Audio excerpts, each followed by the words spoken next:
riot scene.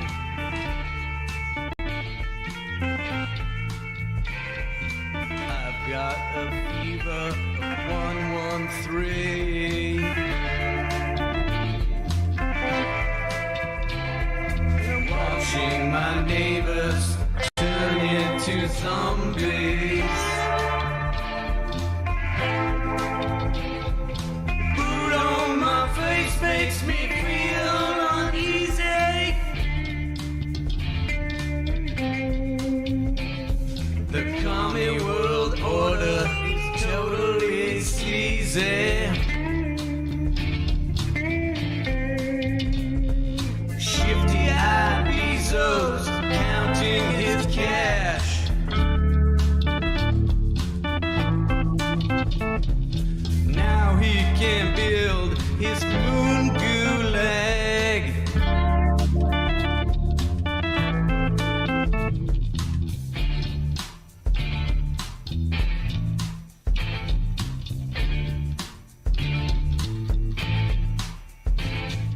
Nipsey, forgive me, I can't stay home.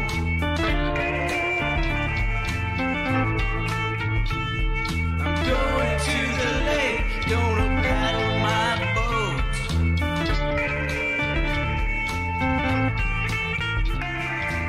Had enough Netflix, 4,000 lives.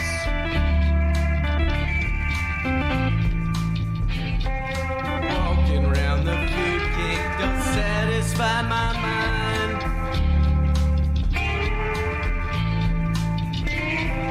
Dancing nurses are boring me, wasting millions in PPA.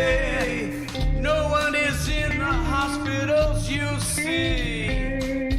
Must be practicing the dance routines.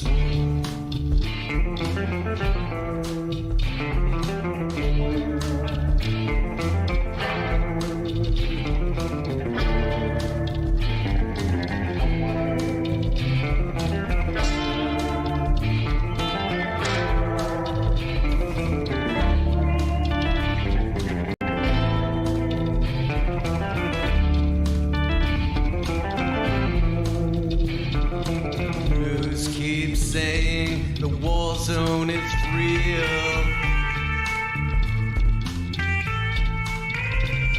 They left out the facts, there's no one to heal.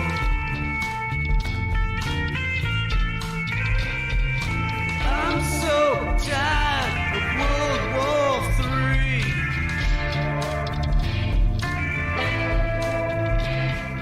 Now we have riots in the streets.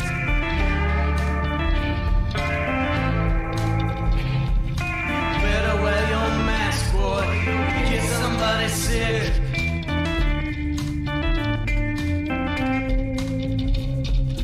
Stay out of the sunshine. Find a TV show to pick. That advice there, stay out of the sunshine, find a TV show to pick. They're probably going to recycle a lot of 2020 in 2024. Civil War, World War III, World Civil War, Civil War 33. How many civil wars have we had? It seems like it's just a label, a current thing that's not really attached to any real escalation, but when we get burnt out on World War III, they say Civil War, and we get scared again. Tonight I want to talk about MAGA Akbar, Satanic Panic on the Trad Right, which is a reference to America Fest, which is going on right now. And in 2024, I won't be missing any of these events. If I'm not there, one of us will be there. This event looked like a great deal of fun. It's basically Turning Point USA, Charlie Kirk, Turner Diaries. It's a huge honeypot, really, to smear the American right as Christo-fascists, which is right now what they're about. And they're talking about the need to, like, for example, just the other day, I pointed out the statue, the satanic statue, that was erected at the city capitol by the Temple of Satan. And the satanic statue was torn down by some kind of independent activist who was motivated by his faith. He was a former military officer. And I thought this is interesting because now you have the far right on the side of screw free speech. Like they don't even care about free speech in principle. It doesn't apply to religions they don't like. BBC U.S. man charged over damage to satanic temple display. Now, it wasn't any more offensive than what I see around my neighborhood with the Halloween decorations. But he took this horn statue to be some kind of an affront to God, and on those grounds he attacked it, and he's being applauded. And so he actually gets a place at America Fest. He actually gets the mic.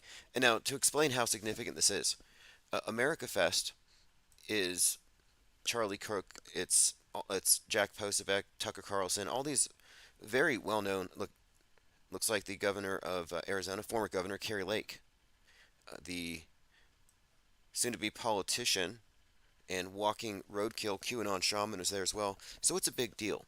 So here's a nobody who destroys a statue, and now he's hanging out and rubbing shoulders with friends of Donald Trump, like 1 degree separated from the president. If I go destroy and deface some kind of display, I'm not going to be platformed. I'm just saying it's probably a psyop. And I was listening to Jack post about human events and the rhetoric from that side, and they're all doing the same thing. And I've noticed this in trends, like all at once. They're like, we must lower the age of consent and tell women to stay home. And now they're actually doubling down on that, bring back the patriarchy, this type of stuff, and they're cheering. But I've noticed the trends, like get out of the cities, and they're all sharing the same stuff about subways. Get out, get out, get out. And then we have the Jordan Neely, Daniel Penny subway strangling incident, which apparently, and I think I agree with Synchromorpheus, was directed by Jordan Peele. And Get Out is one of his movies, and Get Out was a right-wing catchphrase for getting out of the cities. I'm just saying that was uniformly expressed by all the same talking heads on that same side. So recently, they've all gone full-blown satanic panic. That's where they're at. They're saying we must stop Satan. No more Satanism. We had Nick Fuentes saying we need to go after the people doing rituals and the witches. So they're calling for a real witch hunt. Fuentes even called for extermination and execution of Satanists, witches, and warlocks. I mean, I'm pretty sure the next thing is burning Harry Potter books. But this trend is picking up, and now it coincides with Tucker Carlson coming out saying that UFOs are real, and the government has known about them since the 30s, but they're not space aliens, they're demons. And this comports with what MTG was saying months ago about how aliens are demons. And what I pay attention to is when all the people who are plugged in to the same side of this political horseshoe start saying the same exact thing. That's kind of an indicator that there's a talking point going down.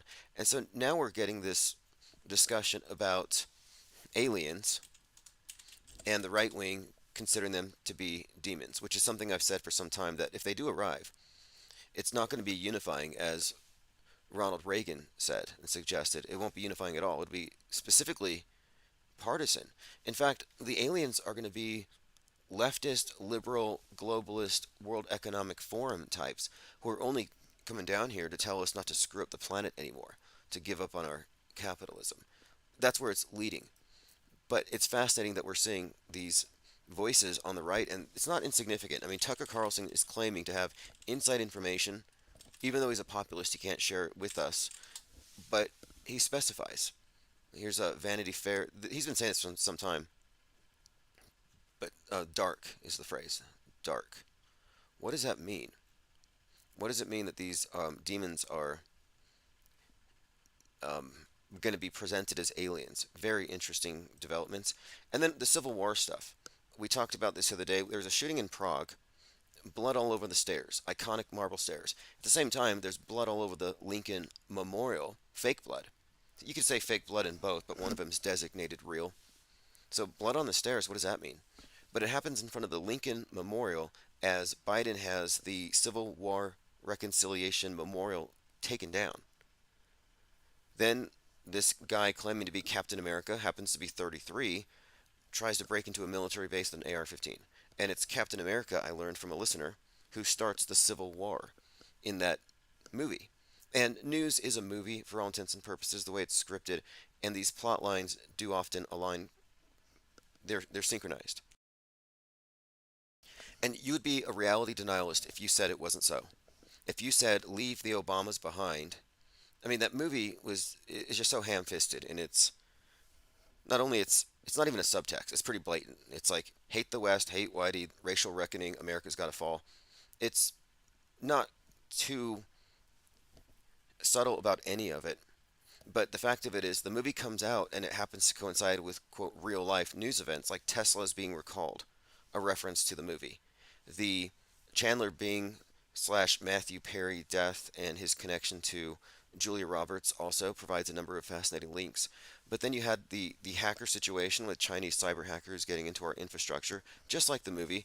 And there was even a blackout in New York shortly after. And these are just incidents we're pointing out because they coordinate Netflix releases with the upcoming news cycles. This is evidence of news bending. They don't just bend the horizon, they bend your reality through bending the news. And I can point to many examples. In fact, Donald Trump's going to be in court on 3/4, although Laura Logan thinks that he's going to be taken out before then. 3/4, I brought up last year, March 4th, no, 2 years ago. No, it was last year, that March 4th, 2022 was the release date for the Batman movie. And I said the coded message would be March 4th, right wing terrorists. Which I was right, and we discussed this at length. The movie, the 11/6 flooding of Gotham by the QAnon slash Riddler's online army, getting activated to flood the polls. 2022 midterm slogan for the GOP was flood the polls. I mean, come on, the Batman movie, flood the polls, literally happens in real life. They didn't actually get their red wave, but anyway, the movie came out on 3/4. And on that same day, Joker Sarnaff, the Boston bomber, had his death penalty reinstated. More connections.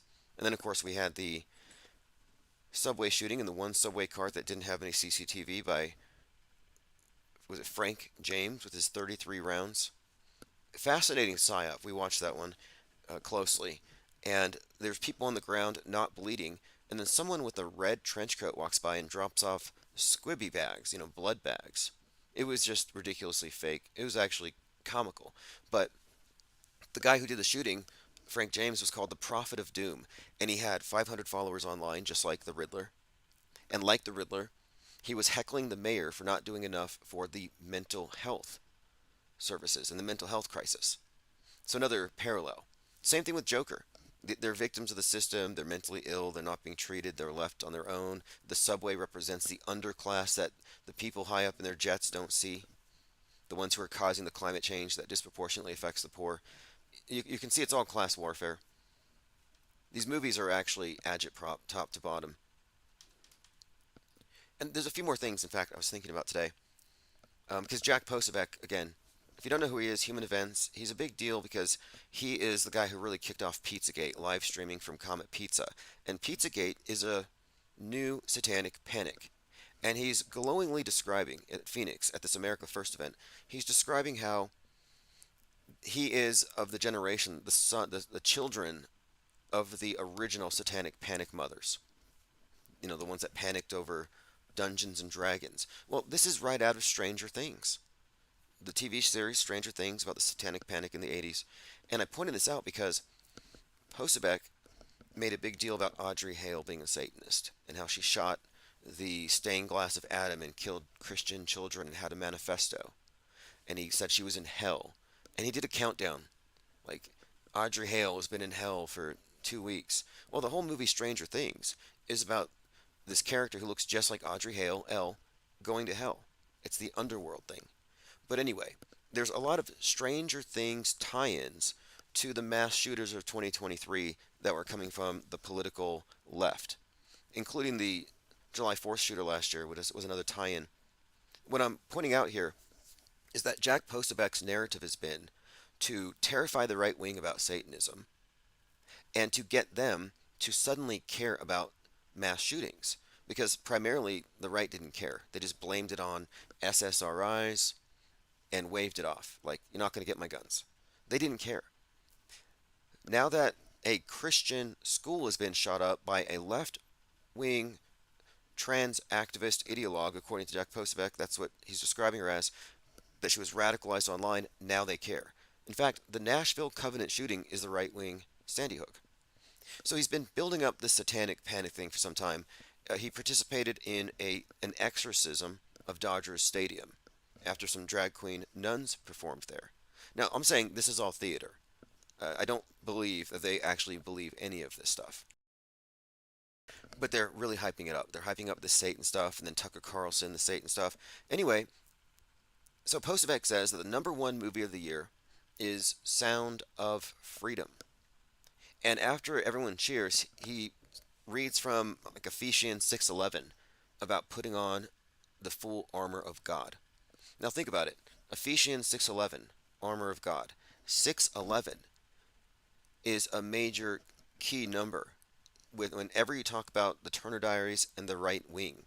And this is that turning point. So I'm emphasizing this Turner Diaries connection because, of course, it was Timothy McVeigh, motivated by the Turner Diaries, executed on 6/11, the right wing domestic violent extremist OBL. But the 6:11 stood out to me because that's the full armor of God is a big right wing catchphrase. And so it has a biblical 6:11 reference. And he mentions Sound of Freedom, which has this key scene where human trafficker in real life, Tim Ballard, gets this pendant that has Tim 6:11, Timothy 6:11, some Bible verse. So another 6:11 with the name Timothy, as in Timothy McVeigh, associated with the same faction politically. It's very nuanced, but I'm just pointing it out that in the same sentence he invokes this twice. And we've been pointing out the 6:11 because it all ties in not just to the death of McVeigh, but the future domestic violent extremist 9/11. It all ties into the nuke, even down to in Oppenheimer, he's wearing a badge that says K6, like 11-6. The film is 11 miles long, weighs 600 pounds, like the Batman movie, underwater because of the right wing extremists on 11-6. It's an inverted 9/11. Just pointing it out that the right wing is being hyped up about the threat of Satanism, literally. And it's interesting because they're also openly espousing a return to patriarchy and trad right. They're now the trad right. So what you're seeing is the extremes going more extreme.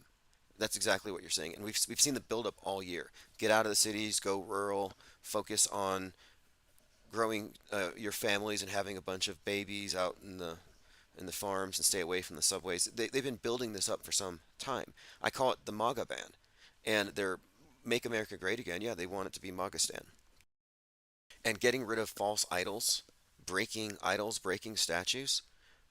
Yeah, that's very much on brand. In fact, I made this point a few years ago. I said, look, this is the domestic equivalent of radical Islam. Instead of being radicalized by the Quran, it's QAnon.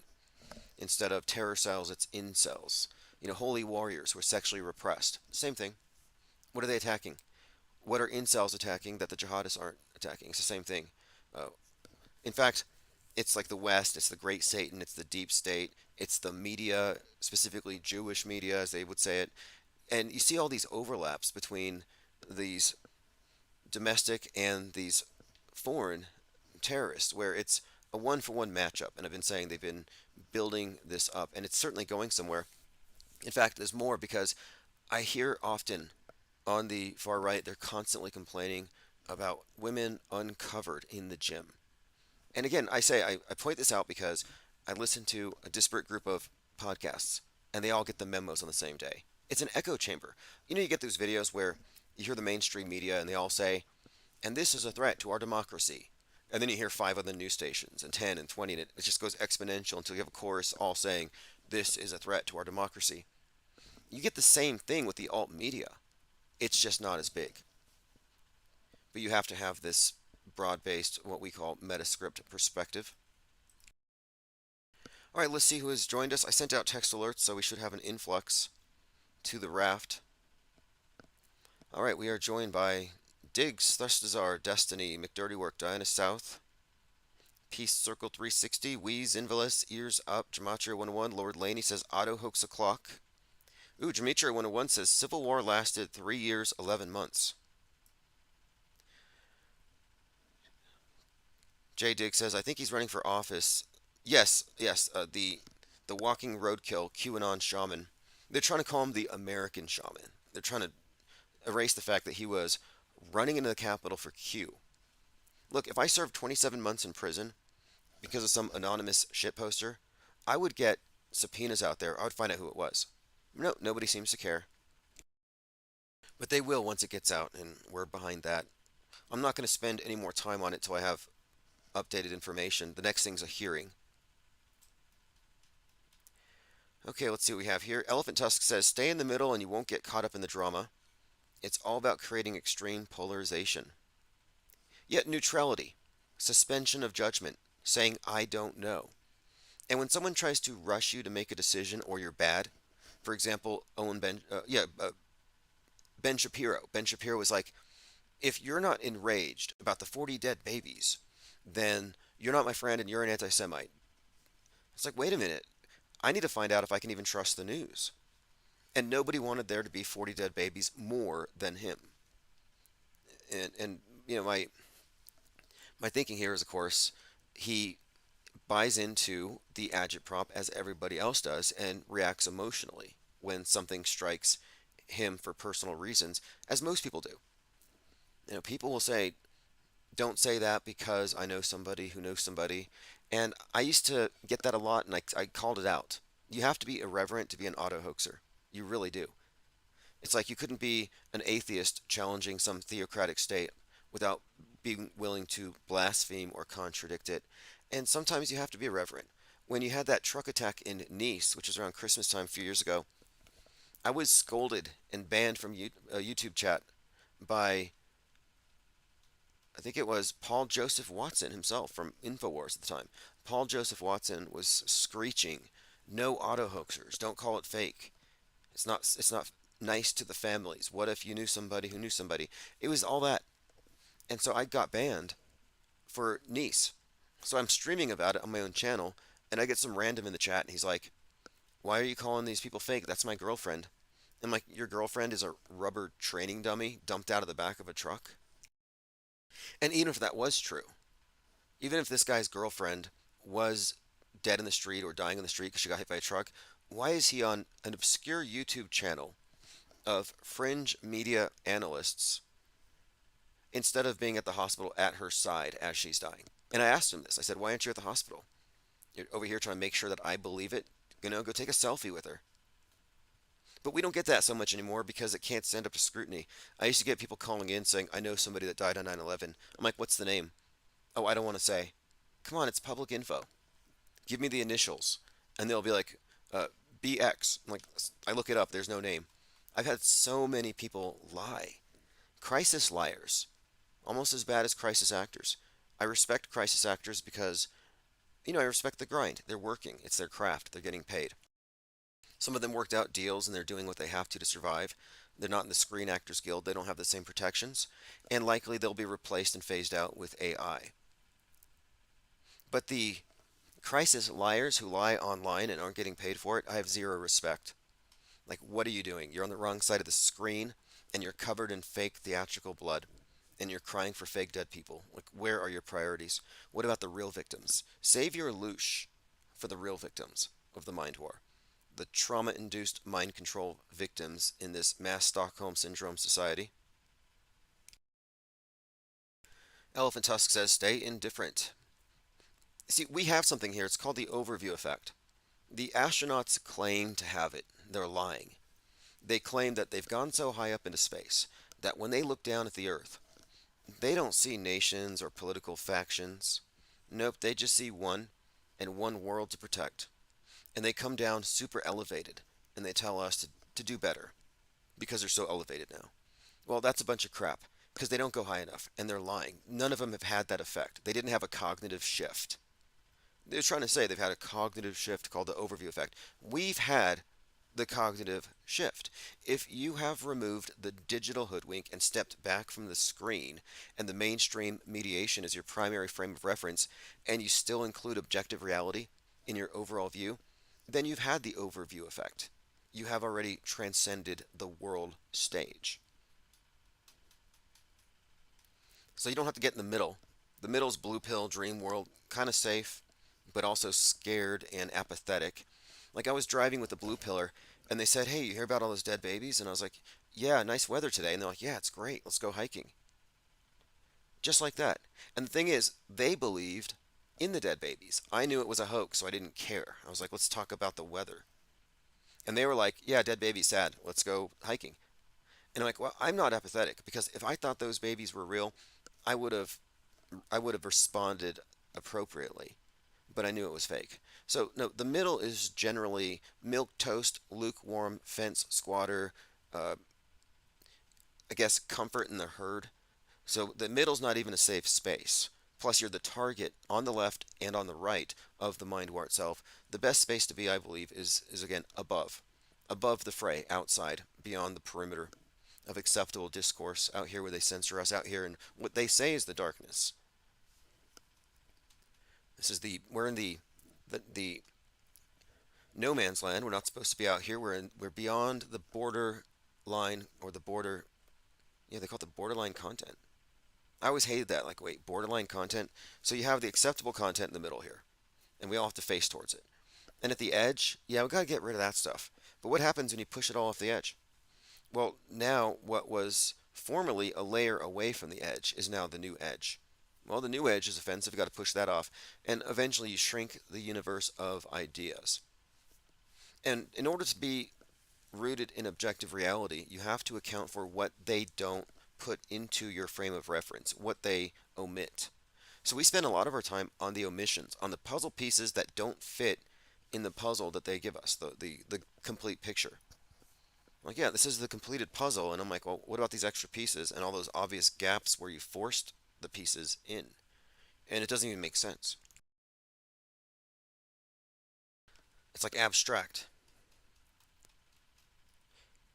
All right, let's see what else we have here.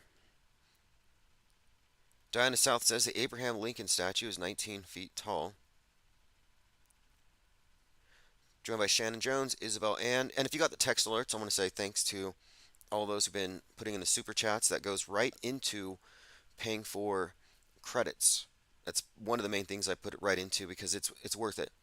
We've been cut off from so many platforms. I realize we need to have our own separate notifications so we can be on our own page no matter what happens. Portal Complex says the owner of Comet Pizza was a curved pervert. Tunnels didn't reach the White House, but you know what? I watched this show. I'll have to remember what it was called. And there was a scene where they go into the basement of a pizzeria and there's a ping pong table. And one of them says, I remember there being a door. And they look and there's a place in the wall where it had been patched over. I've seen references to it. Isabel says 47 items of property seized from Audrey Hale's home. Elephant Tusk asks, how do you think it will end? Well, the end is a beginning. It's all cyclic. And I think you can guess the future by looking at the past. I think we're looking at also predictive programming as a predictive model. And they have these reset buttons. And the next reset button is the mushroom cloud or the psychological equivalent.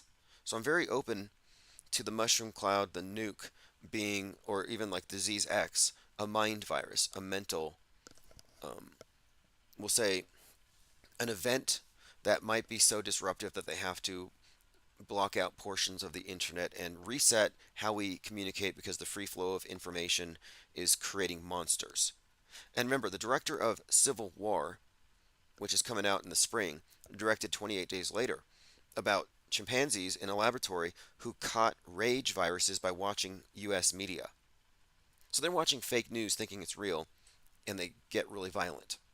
So the messaging here, though, is that all the free speech is responsible ultimately for everything from the virus spreading because the anti-vax precedes every pandemic to mass shootings because the mentally ill are susceptible to mind viruses.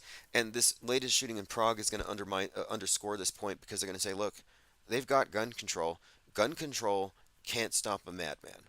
It can't stop free speech. If only he hadn't fallen into this Twitter bubble, if only he hadn't gone into Discord or Telegram, none of this would have happened.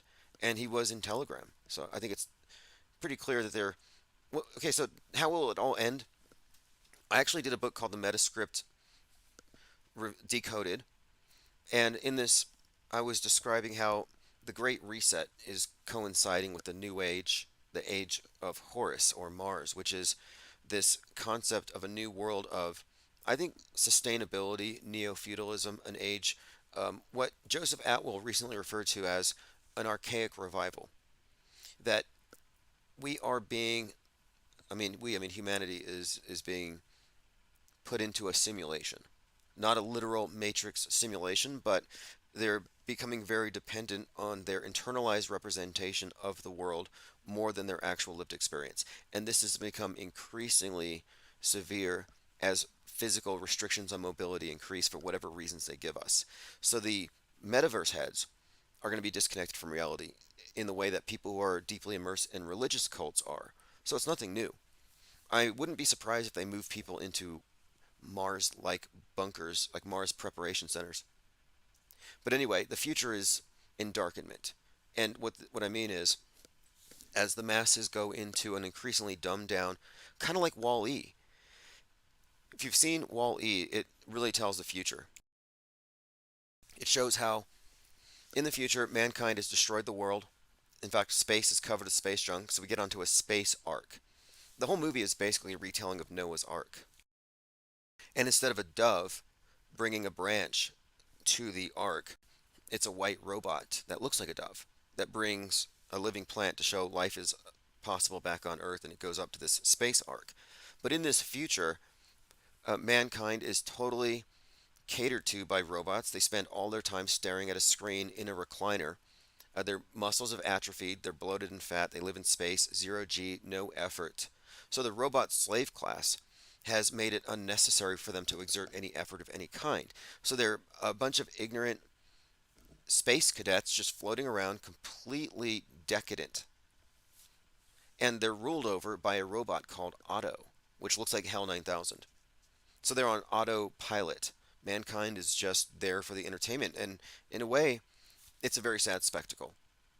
But the ending, of course, is this big goal. It's a communist revolution, an agrarian revolution, because they say, hey, look, this technology is ruining us. Let's go back down to the earth and become farmers. Let's get rid of our technology and get in touch with the earth again. And that's where the movie ends. So it kind of shows that capitalism will eventually destroy the world.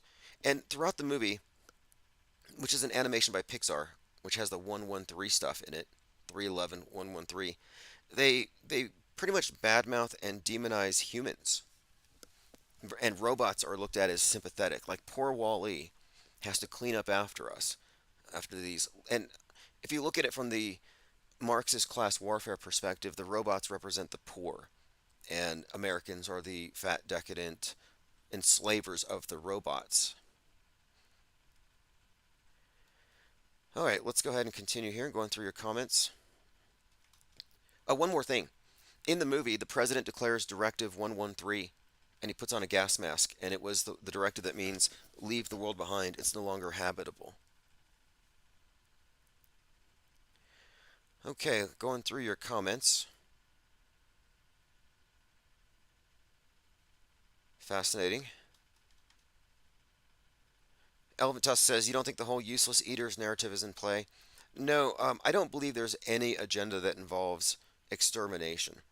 And this is kind of interesting because Elon Musk has said the big war here is between the pro-human and the exterminationists. I mean, it's just science fiction with this guy everywhere. Actually, he comes out of a science fiction novel called Mars, a technical tale by Werner von Braun. But you got this guy's frame of reference being science fiction, saying it's about the people who want to get rid of humans and those who want to increase. And he says there's a population crisis, which is why I don't think it's anything. Elon Musk says there's a population crisis. Greta, or everybody on the left, is going to say there's a population crisis. They both agree. But one side thinks there's too many people. The other side thinks there's not enough. But nobody's exterminating anybody. The Georgia Guidestones were up for 42 years, and the population continued to climb. They blew it up with a cherry bomb. It's no longer there. Maybe they just said, screw it. We failed. We're never going to get there. And they destroyed it on 7/6/22. George W. Bush's 76th birthday, 42 years after the stones were erected. I'm pretty sure that's it. They realized, you know what, we're never going to maintain an optimal balance with nature. Plus, a lot of people were pointing to the Georgia Guidestones as a way to notice that the Earth doesn't seem to move at all by looking at the little hole where you could see the North Star. All right, let us continue here. I'm going to go through my notes. Laura Loomer says Jack Smith won't be getting his March 4th trial date. The deep state is going to kill Donald Trump. He must be protected at all costs. So how is this? We've been responding to this Trump head wound stuff for years, and it's just because of predictive programming alone. There's just a ridiculous amount of it. And now it's not even being hidden. Tucker talks about it. Alex Jones talks about this. Laura Loomer. They're all saying it like, yeah, it's fait accompli. It's going to be done. And this is part of Trump's martyrdom. If you remember, during Holy Week, they compared him to Christ. On 4/4, he was arraigned. 4/4 was the 55th anniversary of MLK's assassination.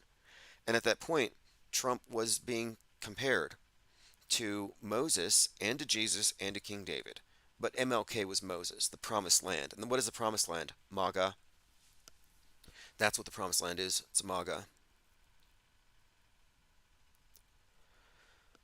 So here we go. They're chanting full armor of God at America Fest. Okay, America Fest. AF 1/6. January 6. Waco. 1.6 million rounds. Dominion getting their lawsuit against Fox 1.6 billion. 1/6 is consistently, this January 6th reference is consistently showing up all over these events. Again, what is the armor of God?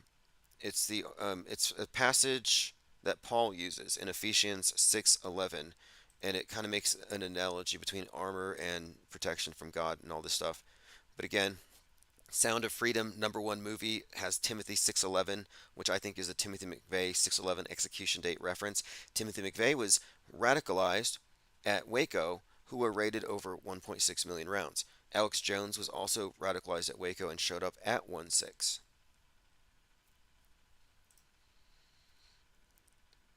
All right, moving on here. Kind of a side note, but I want to contact that company that made the simulated George Floyd doll, Sigma 7, the one that was in the Twin Cities for, 33 years, and it was the first building, yes, 7 Sigma Incorporated of Minneapolis, leaving factory after being burned the first night of rioting following Floyd's death. And this is the company that makes the hyper-realistic training dolls. Not as real as the surgical ones that we've recently seen that were actually sent to Ukraine, where they can bleed and they can breathe. But I was reading about these things, and they can be done in very customizable ways. You could actually have anybody manufactured here. Just bringing this up because we're analyzing deepfakes in the age of, hyper-realistic dead body crisis actors that are practically undebunkable. So it's important to remain apprised of the technologies that are available. When I considered ordering one, it's like, who should we style it off of? I was thinking MG. Maybe we could just get the head to kick around on a soccer field. Impalable. I don't know. I'm just thinking that, again, we're at an age where if you're not already aware of the props and the magic tricks, you're going to fall for everything. And that's what we're seeing. So Joe here says Trump's assassination would kick off a civil war. Yeah, and we are saying it's fake. It's obviously a dead body. It's a hyper-realistic training dummy. It's a squib. And what's going to happen? No one's going to listen. The Unmediated Mind says, I saw a YouTuber who says his brother died on 9/11, says he was at the Vegas Harvest Festival running lights for a country band that opened for Jason Aldean. Well, Jason Aldean was 33 on 9/11. Just a coincidence. Now, I would say this. Anybody who claims that they have multiple attachments to multiple events, if they're not operatives, they're confabulators. Like George Santos, who climbed up through the ranks there. I mean, he's up there in government because he was so good at lying. He was a very successful politician based on his ability to lie. And he's like, my parents died in 9/11. I died in Sandy Hook. My grandparents died in the Holocaust, and people are just like, wow, it's like badges. But you're right. The Trump thing, it's an instigation, and we're seeing a lot of Civil War references, and the demonization of the other side is very big right now. The literal demonization. Here's a pretty good meme. Waiter, there's a fly in my soup. It's Klaus Schwab. He says, I know. The unmediated mind says this dude is definitely an operative. Oh yeah, yeah. If he's connected to multiple events because the actors share a backstage. Remember, the chief of police in Vegas during the Harvest Festival was also the chief of police in Maui during the fake do attack with the Madu kids. What about the 1,500 kids? Aren't you worried about them? It's like, no, it's fake. Someone pointed out that the scenes out there in Maui with the lines of white cars was very reminiscent of the scene in Leave the World Behind with all the Teslas.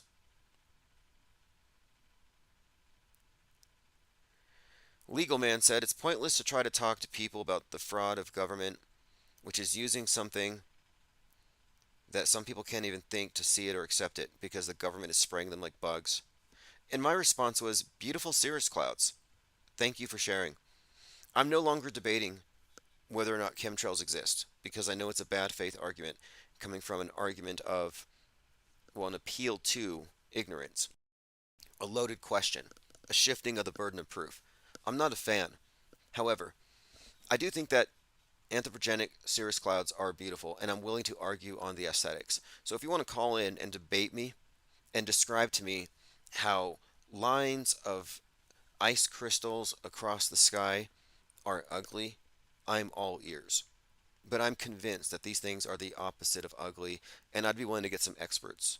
Like, I draw, I paint, I don't say I'm an artist necessarily, but I see a lot of art, and when I look at these cloud formations, man made, sometimes abstract when they spread out, I don't see the ugliness. And I think the people that do are just buying into a lot of cultural pessimism. So please, tell me how it's ugly. I'm all ears. Let's debate the aesthetics of chemtrails. All right, we just had the winter solstice, and this is again the opposite side of the year that we were on when the Titan imploded. So here's something fascinating. I was making connections between the Titan implosion and Godzilla imploding in the movie. And what do I mean by this? It's fascinating because I didn't know anything about the Manhattan Project detonation type, and you'll see here how I arrived at this. So Oppenheimer referred to the nuke as the destroyer. That's already established. Revelation 9/11 refers to a destroyer, and we talk about this quite a bit. So we've made this 9/11 references, but Godzilla is a nuke metaphor. So you could say that Godzilla is a destroyer. Now, what I came across yesterday is this.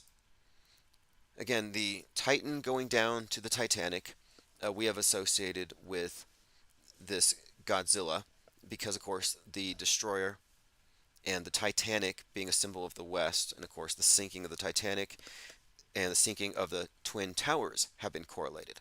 We make this when you look at James Cameron was at the Titanic on 9/11 filming a documentary called Ghosts in the Abyss. Revelation 9/11 is about the destroyer in the abyss. So interestingly enough, we go back last solstice, which we enter Cancer. The symbol is the crab, which is the Kraken, 6/9. Look at Godzilla turn 69 on 11/3. So the crab is the original Kraken, and the Titan goes down on the day of Cancer, on the solstice. And the world is watching what happened to it. We lost contact. It turns out it imploded. So you have this implosion of this Titan. Now, here we are 6 months later, and I'm talking about the Godzilla movie because in the Godzilla movie, again, Godzilla, a Kraken reference, a destroyer, a nuke metaphor, is destroyed when he goes to the bottom of the ocean. They drag him down so he implodes. So then I find this, referring to Oppenheimer. For both the Trinity test and the Fat Man, nearly identical plutonium fission through implosion designs were used. So, in other words, I found some information here about the type of detonation. It says the project led to the development of two types of atomic bombs, a relatively simple gun type fission and a more complex implosion type. So, the connection here with the implosion, the nuke, the destroyer, Godzilla, the Titan, and the Titanic, connected to, of course, the Twin Towers, the Titanic, both symbolic of the West, and the incoming nuke, all packed in there neatly. And this implosion thing connecting with the Manhattan Project is just another layer to it. Gematria says Challenger explodes 113. There's another piece of the puzzle there. Godzilla's birthday 113. The One World Trade Tower opened on 113. So there's quite a lot there you can look at. You can look at the Challenger, the destroyer as a analogous symbol. But what are we really seeing here? The nuke metaphor now being associated with the sunken Titanic and James Cameron's work. James Cameron, Terminator 2, famously has the mushroom cloud on the west coast. Of course, T2, we're looking at JC versus T2. It's a lot of interesting symbolism here, but the main point of it all is we have already seen the predicted programming for the next 9/11. And it's coming from a guy whose fingerprints are all over the 9/11 PSYOP, almost as much as Kubrick's.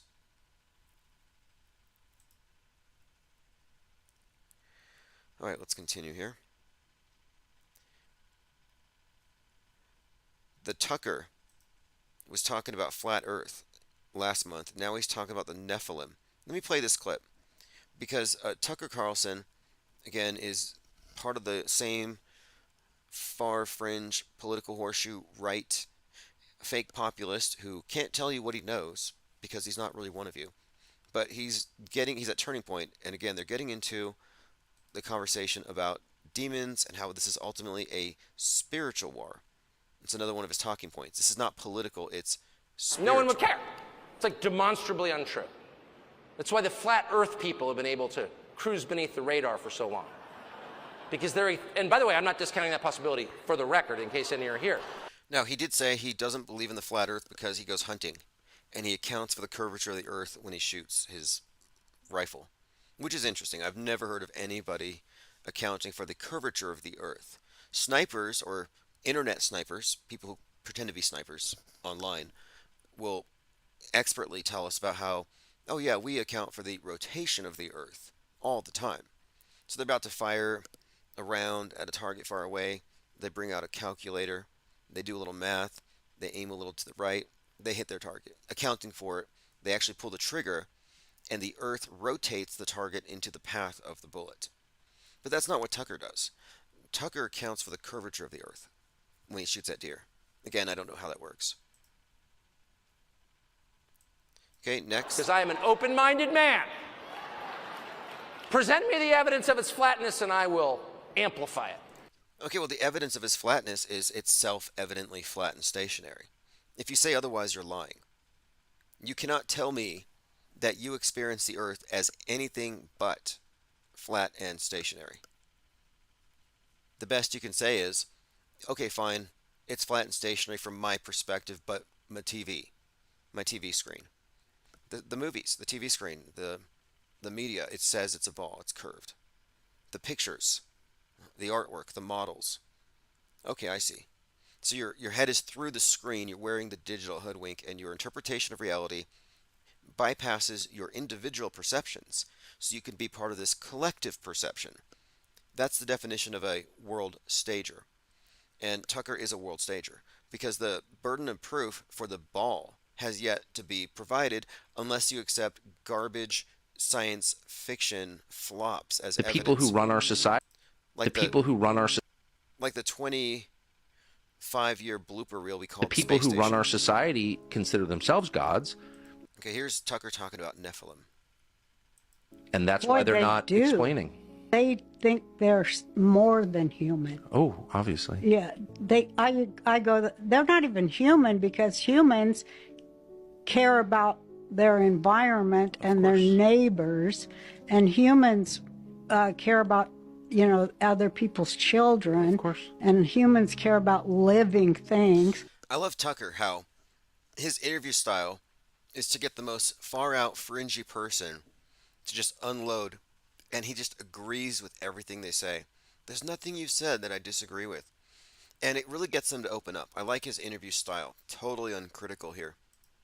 Yes. But they don't do any of that. And he goes, because they think they're more than human. Oh, I noticed. They That's why think they they're want to live forever. royals. They think they're like royals in a rarefied sphere of DNA or something above us. Like, did they come from another planet? When I you can't hear speculate people on talk, that. I can't either. But This is the podcast to speculate on it, though. well, because some people say, a lot of religious people, they're into. Now, what you're seeing here again is just another comedian, conspiracy theorist, influencer, but they're all jumping on board this evil alien thing in preparation for the alien revelation. And the QAnoners are all about it as well.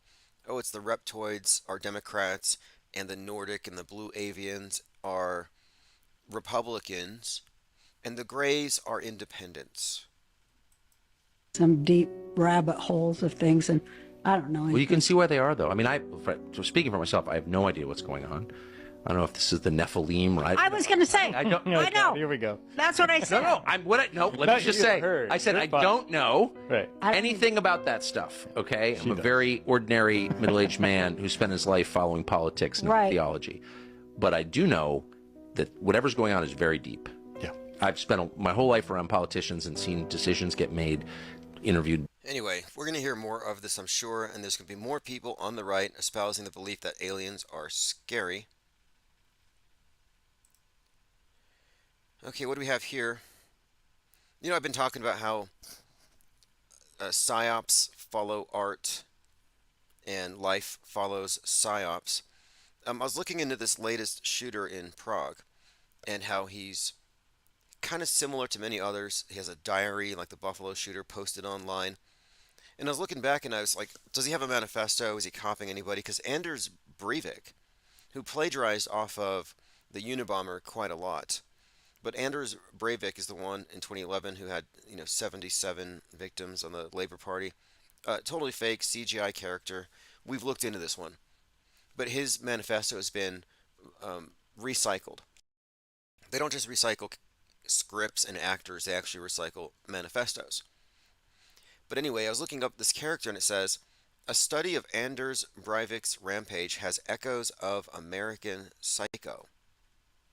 And American Psycho is more or less a hit piece attacking not just Republicans, but toxic masculinity, really ahead of its time in its critique of straight, white, rich, male, kind of the stereotype, and his obsession with products and the nuance of pop music was all meant to display how empty and shallow this system makes the people who are most successful in it.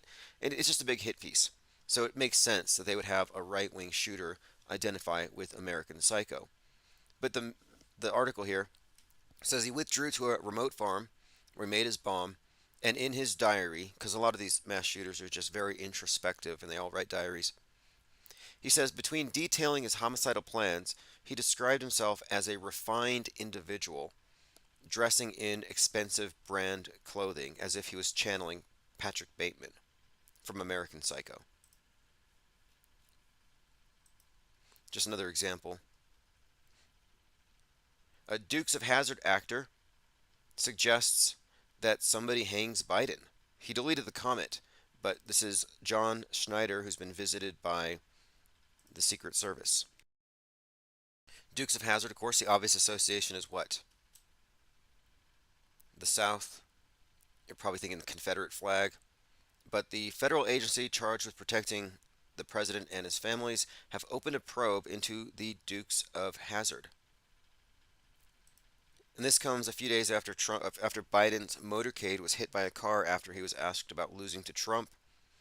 I have a feeling that this is all fake, staged, part of a build-up. I don't know who this is, but Rampage Jackson, another MMA. Something else I pointed out recently. You're seeing these conspiracies popularized only among the comedians on the right and mixed martial arts and athletes on the right who epitomize what the left would see as toxic masculinity.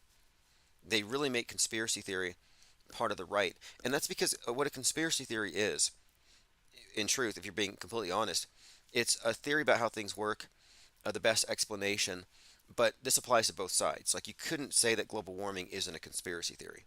So why is chemtrails a conspiracy theory, but global warming isn't? So what I'm saying is, it's, kettle and pot. Both sides are essentially conspiracy theorists. However, the ones branded as such are on the right.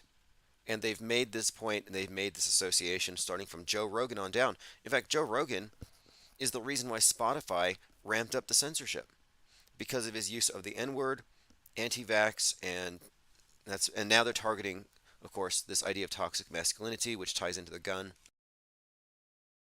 Rampage Jackson has a flat Earth discussion with Brendan Schwab. He reveals his belief in the flat Earth, and what he says makes sense. He says the sun and moon is real, outer space is not. And one point though, whether or not he's authentic, I can't tell you. But I do note that many of them aren't just repeating memes. They have their own thoughts on these things. Former UFC light heavyweight champion Quinton Rampage Jackson, regarded as one of MMA's first big draws, revealed he believes the earth is flat. He says, why do people care if people believe the earth is the way the Bible describes? Why do they get so mad? Now, here's where I differ. They bring the Bible in, and I think that is part of a gatekeeping operation which says you can believe it on faith. It's no longer something you need to know by verification, i.e. science. So it's part of this false, rather, yeah, this definitely religion versus science split. And of course, it's by design. The concept of the flat earth question is really a question about worldview formation. It's philosophical. It has to do with epistemology, with faith, with trust, with power relationships between the elite and their knowledge monopoly and the masses. So the whole idea here of asking a question is, I think it's a fair question. Can we trust the powers that be on the big questions when, historically speaking, it seemed that they have a preference for ruling over illiterates? What happened to the first people to transcribe or translate the Bible into the common tongue, into the Vulgate? I think they were all burned at the stake. Same thing with the internet. They don't want you knowing the secrets of how media works. The mass media is the de facto world state church. They need you to be a literal believer in the contemporary myths. They need you to have that sheep to priest relationship with media. What we are doing here is, it's, in a way, it's, how would you describe this from their point of view? We have a lot of information that isn't meant to be out there, and the best thing to do is ridicule it. And I'm not talking about the earth or its shape or stuff I can't verify right now. What I'm saying is, we have insights as to how media itself works and how it's really about worldview formation. So the fact that people have questions about their worldview is a very valid question. And again, you look historically at the ways that governments and religions have always made it their purview to censor people. I don't know why it's a laughable proposition that we can't trust them. Jackson asserts the sun is real, the moon is real, but outer space is not. He states that, oh, interesting, okay. So they don't agree on the matter, but one of them said something about photos of actual satellites in space are rare. Well, not rare, they're non-existent. Show me a photo of a satellite in space and you get some airbrush image. You get something colored pencil. You get art.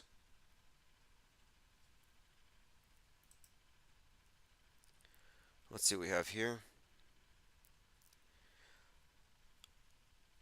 The unmediated mind says, what would be the actionable objective of these events for the people who are carrying them out? Allegedly, right? Okay, it's control. It's simply that. The use of superstition, terror of gods, the use of pageantry to control the many by the few is ancient. They don't have the manpower to control everybody physically, but they do have mind control power over the masses. And I would contend that mass media has replaced and supplanted ancient superstitions.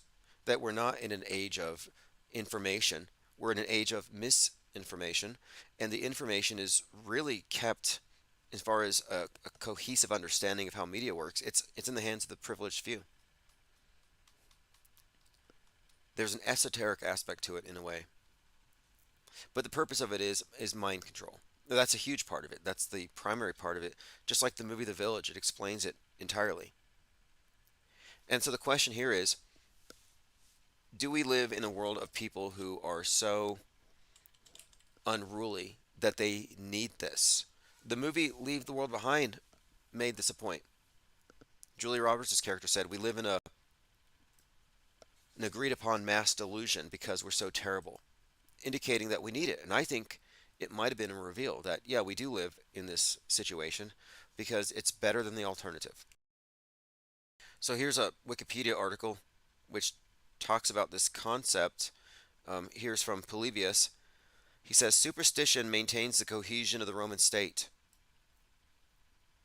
My own opinion, and this is what he's writing about here, is that if it were possible to form a state of wise men, it wouldn't be necessary, but every multitude is fickle, full of lawless desire, unreasoned passion, and violent anger, and must be held in by invisible terrors and such like pageantry. Oh, you mean like fake nukes? Like threats of World War III? Like fake demics? Like everything else we could name here? Mass shootings, simulated mass shootings, simulated terror attacks, simulated worldview warfare breaking out into these physical wars. Like they're making people think that all these characters they create on TV, like the radical Islamic terrorists that exist in the terror cells, or the bowl cut shooters in every classroom, they make people think these exist. So what do they ask for? More protection, more security. And we move into a maximum security society. How secure were we in 2020? We're all 6 feet apart, robotic, obeying the black cube because of what? Fear. The god of panic, Pan, and the panic-demic. And this is also why right now we're seeing with the right wing this invoking of the satanic panic. Because again, they're bringing this back. They're bringing back the moral panic for the traditional believers in old concepts of sin, for those who don't fall for the modern concepts, the replacement theology of virology and nasotology. But what they're doing works, and it's worked for a long time. And not only that, but there's no authentic challenge to it. The only challenger to the highly centralized and monolithic mind control apparatus that spans the entire world, the biggest challenger to it turned his back on the people he advocated for. If you look at Alex Jones, and his whole operation was, don't let them see the forest, keep them focused on one tree at a time. And that has been the operation.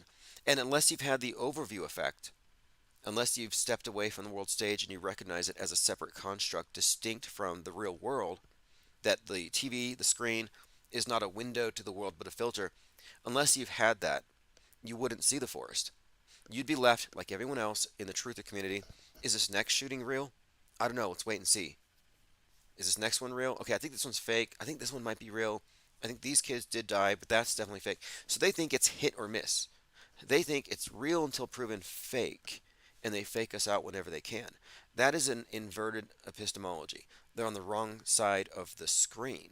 They have accepted the screen as an argument from authority over their own perceptions.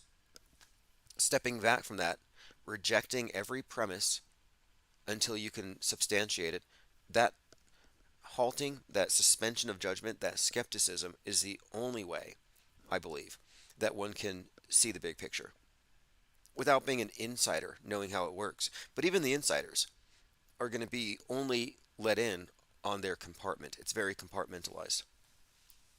So we are definitely insiders in many ways, which is why I gave the newspaper for the IPS the Insider is the title. Because we really are, we really are using the insights gleaned from inside information to arrive at a clearer picture of reality. Yesterday we talked about the winter solstice and Chinese space planes, and it says their unclear mission, which I think is an anagram for nuclear, but that's happening. Biden has been followed by a UFO, which could be a reference to the Chinese balloons from last year. MAGA Akbar, satanic panic on the trad right. The taking down of that satanic statue was one thing, an attack on free speech, but they brought the guy that did it to the stage at America Fest. The unmediated mind says the prison is very secure. Oh yeah, and look, we have a mission for 2024. Autohoaxology 101 is going to be released, but our mission is simply to aggregate anyone who has already figured out how this thing works to the extent that they recognize the world stage as a complete construct and they no longer accept the burden of proof as a primary, as a responsibility. Like they're obligated to just believe it all unless they can debunk it. They don't have time, so they got to rely on truthers, and truthers only have half the truth, if that. But my objective is to build a network of anybody who's had this, what I consider to be off-world stage perspective, because when there's enough, we'll create a nice schism, a nice breakaway. We want to break off a large chunk of the political horseshoe, which is steering a lot of free thinkers back into the matrix. We're kind of going to create something of an exodus from Plato's Truman Show, this Plato's cave reality. But it's not going to work if you have to convince people they've been lied to, because a lot of the people are in love with their lies, and it's based on, again, it's about that they're on the other side of the screen. It's about they accept it. They're believers. So you can recognize that mainstream mediated minds are believers, just like people who are part of a religion. And it's not even an analogy, it's literally true. It is a religion. Just replace your definition of religion. It doesn't necessarily have to mean spiritual. Just look at it as a world view, a regimented worldview. Only the Bible that gives you this worldview is the TV screen. And it's the ubiquitous universal Bible because it is the universal church. All right, I have some information from yesterday. We kind of got into this really quick. We were talking about concurrent programming. BBC aired Robin Williams' Family Guy's episode as news broke of his death. Very strange and surreal, but the main story is Peter Griffin was attempting to take his own life in the show, and everything he touched turned into Robin Williams because of a wish he made. I wish everything was Robin Williams. And apparently even a door turns into Robin Williams, and he hanged from a doorknob during the screening of the movie, as the movie was playing. And the BBC said it was not intentional. They said this was scheduled more than 2 weeks ago, so it's just an uncanny coincidence. A BBC spokesperson told Yahoo UK. Just an uncanny coincidence. No, it's evidence of news bending. Something else I want to bring up. We've been talking about the symbolism of these numbers in the movie Leave the World Behind. How it even references the JFK assassination with the zip code 1963. The movie's released on 11/22. But 119 is heavily represented in the movie, which has to do with the Tower of Babel falling, has to do with Donnie Darko, which was released on that date. We talked about in our Discord server. It's very fascinating stuff when you get into these directors. His dad worked for NASA. The director of Donnie Darko did another movie where it involved twin nuke detonations, kind of like what we had in 2020 on the anniversary of Hiroshima and Nagasaki. We had those two explosions in Beirut. Kind of a weird coincidence. Anyway, we've made this correlation between 119 and the Tower of Babel falling, which again we've correlated with the Twin Towers or the Titanic. Well, I've often pointed out how the space station could also represent the Tower of Babel. One language, the internet, one mission, all the nations, international, one mission from Earth to space, so they're in heaven. And how the Tower of Babel falling would represent the disintegration of the unity that has everybody with this universal vision of heaven. So that's kind of what I think we're building up to, the fall of this Tower of Babel thing. But now, the movie Leave the World Behind made many references again to this Donnie Darko. They named it even by name. Planes falling, everything falling. So this new movie's coming out in January next month called ISS. ISS is about nukes by Russia hitting the world, and America and Russia are now fighting it out in the space station. And it's released on January 19th. So again, 119, the movie about this chaos in the ISS, is being released. Just pointing it out that I'm not sure exactly what this is going to mean, but I think it's part of the build-up for the inevitable. In fact, the way I'm looking at it, I kind of think that the fall of the West has been theatrically and ritually played out for history in a series of events that tell the story over time.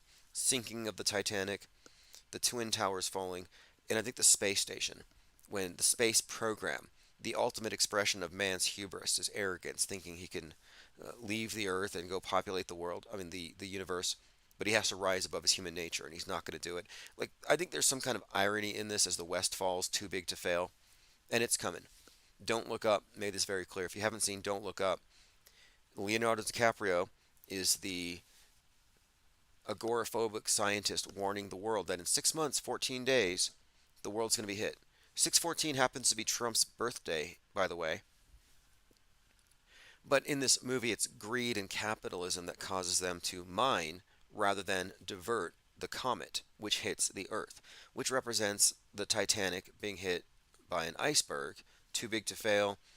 You could look at the West as, of course, the Titanic, but the movie The Titanic starred Leonardo DiCaprio. So they used his visage, they used that face, they used that actor in order to solidify the connection between these two movies and these two concepts. And again, I mentioned James Cameron because James Cameron also directed The Titanic. And this came out in 1997, and it has the Titanic famously splitting in two like Twin Towers. It has jumpers and everything. So here's a guy who does 9/11 predictive programming on 9/11, hanging out at the Titanic. And as we've described, he has connections to the broader narrative of the nuking and sinking of the West. Not to mention, he has a $33 million mansion, and he took 33 personal dives to the ISS. A lot of 33s around 9/11. Like 1968, 9/11 became the official emergency number for America. The construction begins. 33 years later, they fall. America Fest 2023, again, turning point in Phoenix. And when I point out turning point is when they come to take the guns. Turning point is referenced by the name, or it's a reference to Turner Diaries, which again, Timothy McVeigh, the American OBL, motivated and radicalized by Dave Koresh, 33, incinerated at the Branch Davidian compound.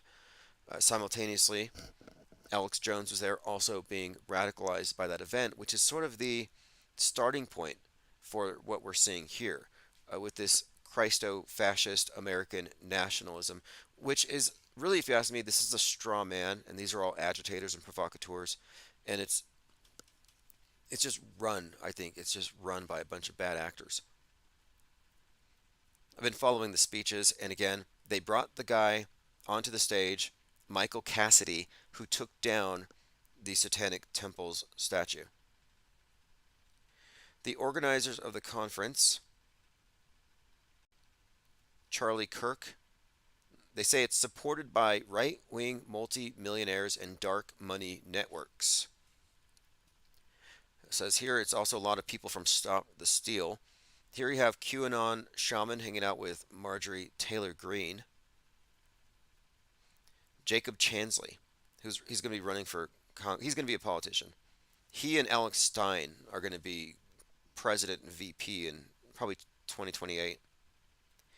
After speaking in defense of the January 6th, quote, hostages, Green posted a smiling photo of herself alongside the QAnon shaman who served 27 months. This year's conference coincides with the ongoing Israeli genocide in Gaza, which has provoked massive opposition in the United States. Anyway, we'll continue to follow this. My main point I wanted to bring up is that the right wing right now has embraced the values of MAGA ban by design, and QAnon was a trap. The QAnon was to give them a sort of radicalizing ideology that comes from this anonymous, shady source, but implicates the deep state, the great Satan, and instead of Quran verses, it's Q drops, but it's essentially the same thing. Lean Dion says theatrical Civil War lockdowns next year. Exactly. Yeah, Elephant Tusks. We did a deep dive, no pun intended, into the Titan collapse. In fact, my article on it, I think I said that it was directed by James Cameron. And you know what's funny is I said this before James Cameron even came out and commented on this thing. But I said that he directed it. So my first clue was it actually came out on the summer solstice. And we had this 3-day period where people were like holding their breath. What's going to happen?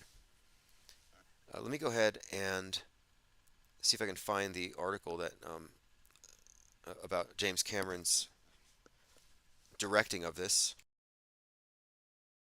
And I would argue he directed it. But there's a number of things that are notable here. Let's see what else we have. Okay, I have a breakdown of one of his movies. Oh, this is interesting.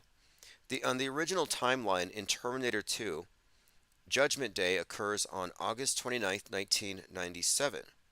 Skynet is activated on 8/4/97 and becomes aware, and launches nuclear missiles at Russia to incite a counterattack.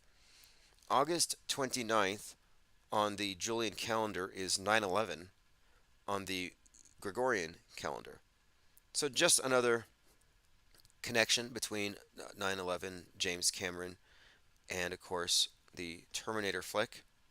But that's not the one I'm looking for. I'm looking for the article I wrote on the Titan submersible. It's quite a story. I mean, it was dense. It was definitely a dense story. Here it is. The Titanic ritual continues.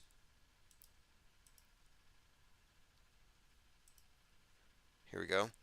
The Titan submersible is missing and found it to have imploded during the summer solstice as we entered Cancer with the sign, the symbol of the 69. The submersible represents the crab having reached its highest point. And according to the Chaldean and Platonist philosophy, Cancer is the gate of men through which souls descend. So it's about a descent. And this thing descends. There's a strong link between the ocean depths and outer space in terms of their symbolic meaning. James Cameron descended in a submersible called the Deep Sea Challenger and visited the Titanic's remains 33 times.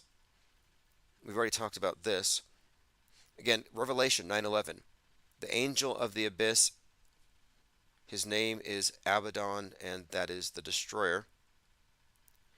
NASA Expedition 69 lost contact for 90 minutes. That was a recent story.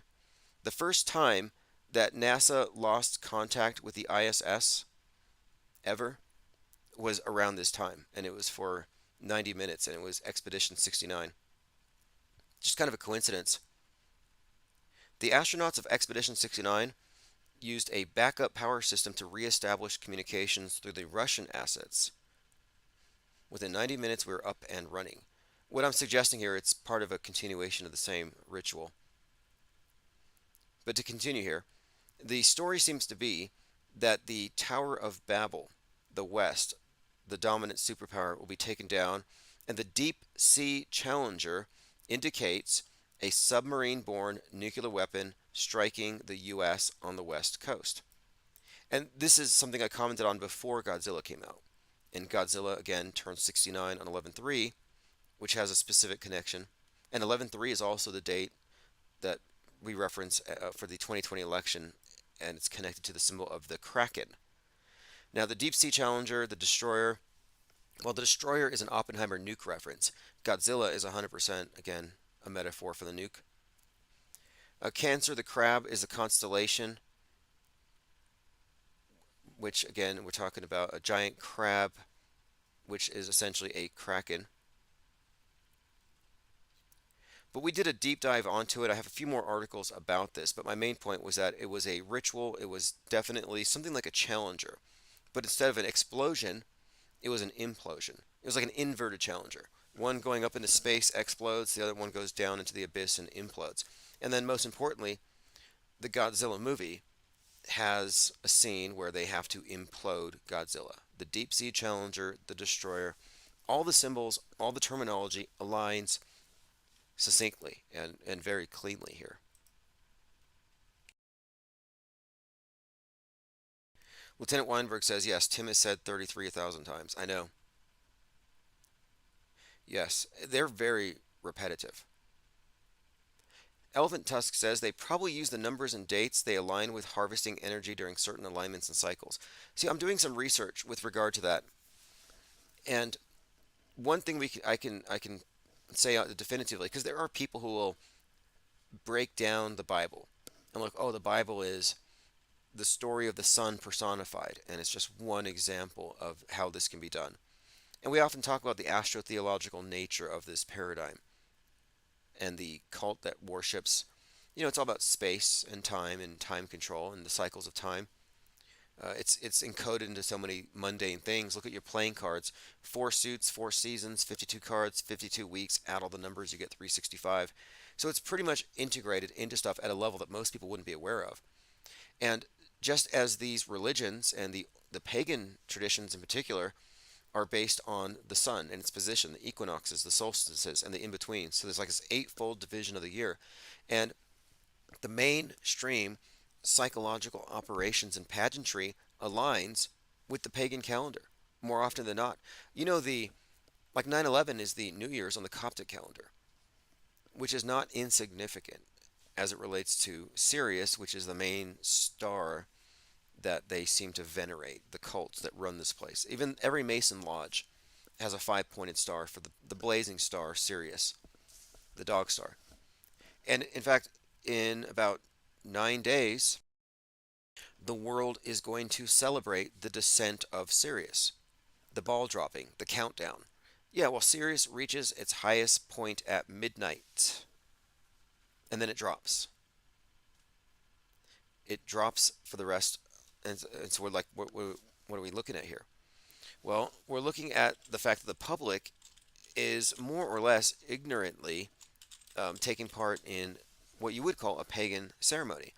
Meaning, when I say pagan, I don't mean devil worship or anything like that. I just mean a religious paradigm that sees man as ritualistically taking part in the changing of the seasons, sort of like reenacting it. It's all based mainly on the agrarian stuff, but the star Sirius rings in the new year, says the dog star, Canis Major, the New Year's star you could call it, because it reaches its highest point at the stroke of midnight every New Year's Eve. It says here, if you're scanning the dark night sky, look for the prominent belt stars of Orion the Hunter. And Orion is also Osiris, by the way. And they point to Sirius. And when, of course, this is something from earlier this year, on August 8th, they call it the Lion's Gate, when Sirius enters Leo's, the constellation, where they say it's a Lion's Gate portal. Well, that was the date of Maui. That was the date Maui got zapped. Just kind of interesting timing. It says Sirius is at its highest point midnight every year. Astronomers call this the midnight culmination.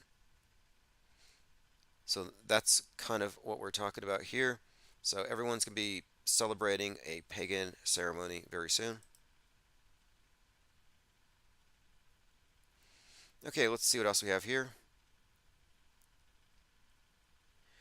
Going through your comments.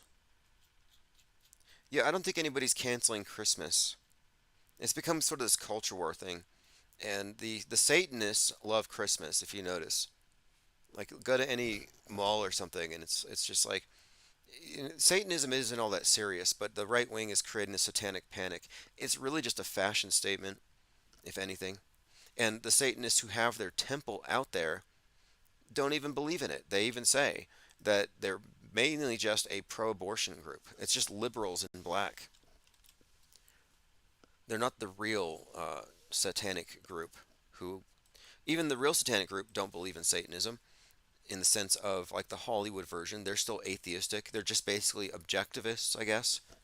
Although they're not, because like the objectivists, they believe, I'm sure, in the conventional science. But now the Temple of Set. Now there's a group.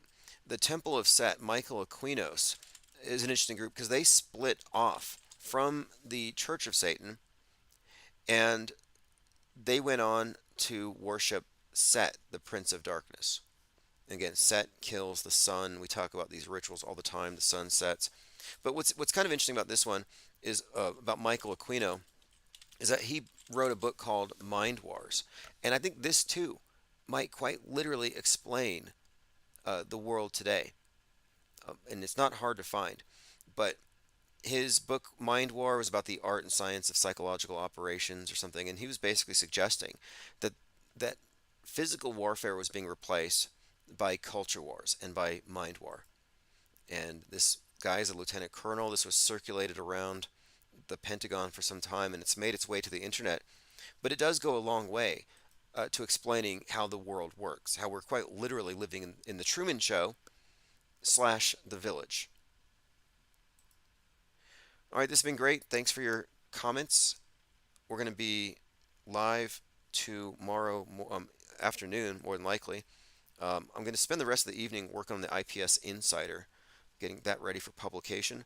There are new press passes available. If you go to infiniteplane.media, that's the place to go for both press passes and the paper. The next thing, of course, is to activate the reporters again like we did in 2020.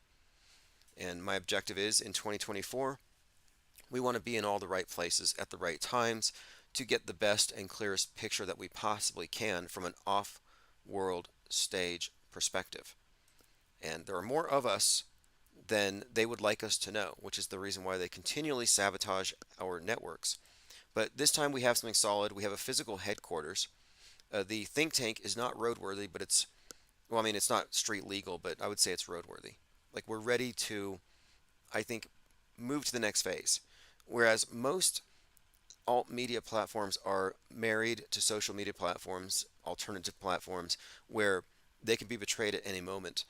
We're now moving on to the above ground stage and getting into print media, which means we're no longer dependent on monetization from these ridiculous platforms with their ridiculous terms of service. But I think there are enough of us to effectively create this breakaway parallel media. Anyway, thanks again. This is Neo Mode Gucci Flip, Infinite Gang. Sign up for the newsletter at ips.monster if you want to get the archives. Man, come on, you know it. You're playing infinite things, man. The play society. Infinite plane, infinite plane, infinite plane, infinite plane. Doing my thing, do my thing, do my thing, do my thing. Infinite plane, yeah. I live on an infinite plane. I live on an infinite plane. They telling me different things. I supposed to be pulling strings, but I know they playing the games. Since I found out today, I live on an infinite plane. I ain't playing no games. I'm on a different plane. I live on an infinite plane. Yeah. I know the news is fake. They're trying to choose my fate. I know the views is fake. They pushing the global stage. Fake news on the radio way. All the hoax, the whole world is a stage. Body double like I'm Saddam Hussein. Doing my thing. Don't want the fame, just trying to make change. They took down my page. But I'm infinite gang, infinite plane, playing no games. Infinite gang, we ain't playing no games. Infinite plane, I'm on an infinite plane. Infinite plane, the world that I live in is strange. Cause I'm on an infinite plane. I'm doing different things, yeah, I'm on an infinite plane. I'm on an infinite plane. I'm on an infinite plane. Stay with the infinite gang. Supposed to pull the strings, but they can't cover the game. I'm on the infinite plane. Infinite gang, man. That's me on more. I stay more play. Different places right now. Yeah, man. Hello, I do this black robot. Yeah, just this, man. Can't take us down like this shit, man. You should have check the stats, man. Can't do it, man. Take it to where it's flat, man. Grow up the hope, man. I take it down on shit right now, man. Shit, satellites are not real, man. I think satellites are real, man. I don't even know what the fuck it is, man. I route the news and shit, man. They already got it, man. I'm telling you right now, it's all the hosts, man. All the hosts, man. All the hosts, man. Shout out, I do this. What up, bro? Tim out, man. What up, bro? Yeah, man. Yeah, I'm up. Laying up the most that search about the hype new shit from us, bro. I'm telling you, man. Get with the shit. You're not with it. You don't get it. Purchase your tracks today.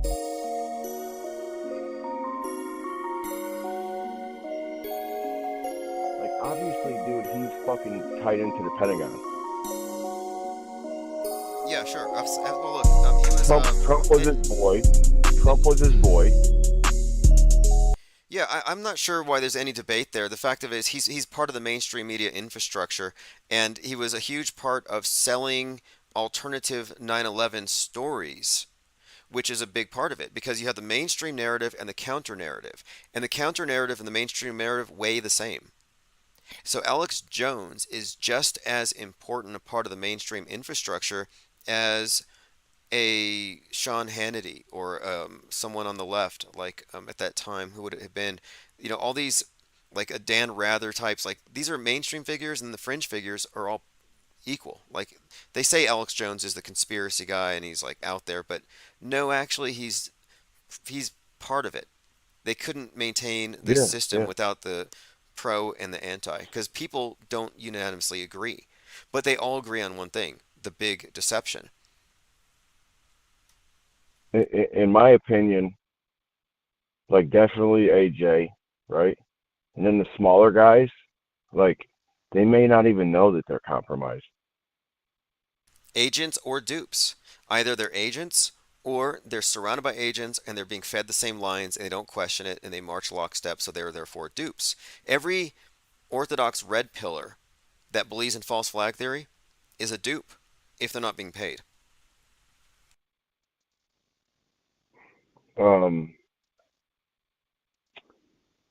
Yeah, I mean, to some degree, man. I don't want to be like exclusionary. I'm not trying to say necessarily that I'm trying to shrink the pool of people who are in this discussion, but I'm saying we have to be really honest with ourselves.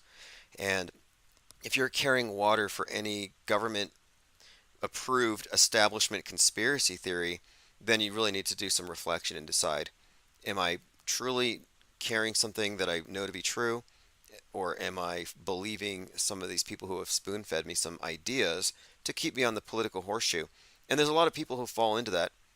And I'm going to spend the next year, my agenda for the next year is creating a rift and creating an exit from the political horseshoe for a lot of these red pillars into the area of pure skepticism, auto hoaxing.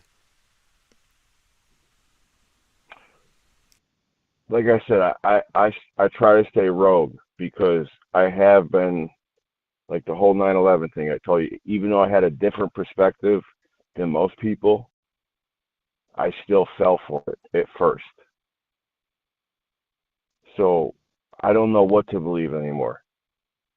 I just know when I feel something's wrong, something's wrong. I'm well versed enough now to know if something's wrong, something's wrong.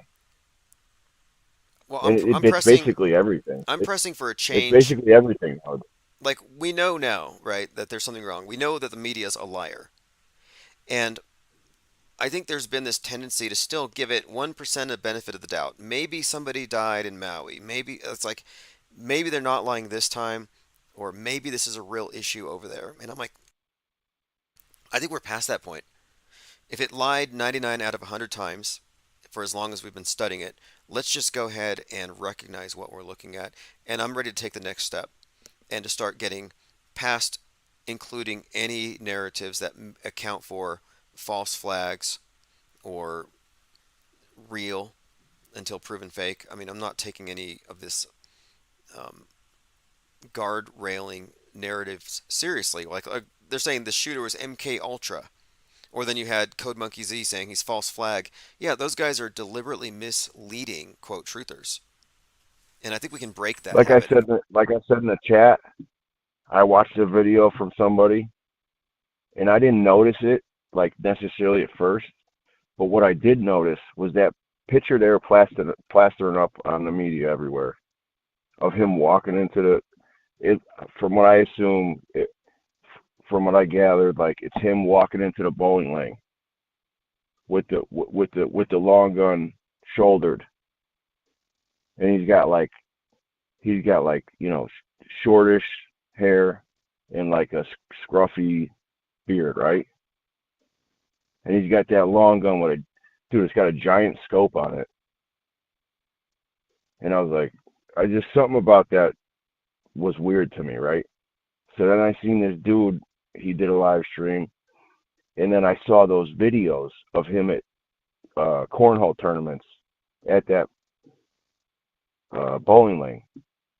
Dude, the guy looked the same but older with a bald head. I think it was bald. It was like baldish. Yeah, I Like noticed definitely not big as much. discrepancy, big discrepancy. And Even that even first one, even the face, the bowling the alley, beard and I'm like, that one there, he looked like Jake Gyllenhaal, and then the next one, he was totally bald. he And and he looked younger. He looked younger.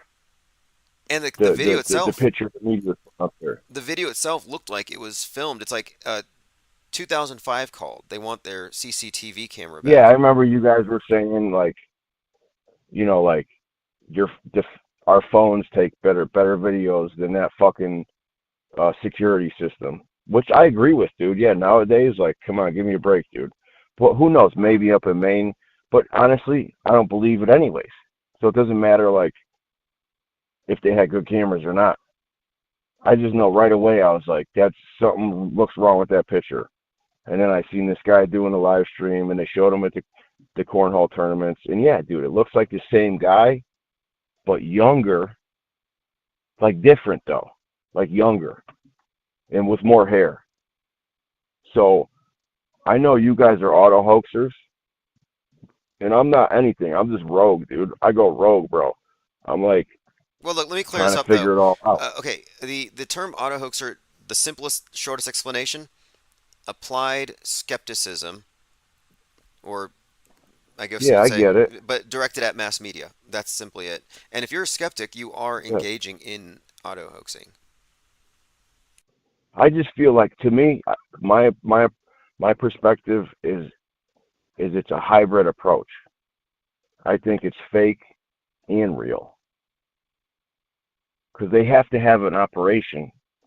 So some of it's real, but then they're like faking a lot of it or whatever they're, like maybe if we were able to like go work for them, we'd see how they do it. But in my perspective, it's a hybrid approach. I'm still stuck on this thing where it's a magic show and they don't really saw people in half. But maybe they do. Still Yeah, looking. lesser magic, 3 card Monty, right? Yeah, that's correct. That's correct. Well, hey, look, I got a message from somebody Yeah. by email, and they found a quote from Jordan Maxwell talking about the eye in the pyramid on the dollar bill. Fascinating. He says this is their symbol for Jesus, the chief cornerstone, out of the Proverbs 25. I'll have to look deeper into that, Yeah. but interesting. Maxwell was good stuff. Didn't you talk to him?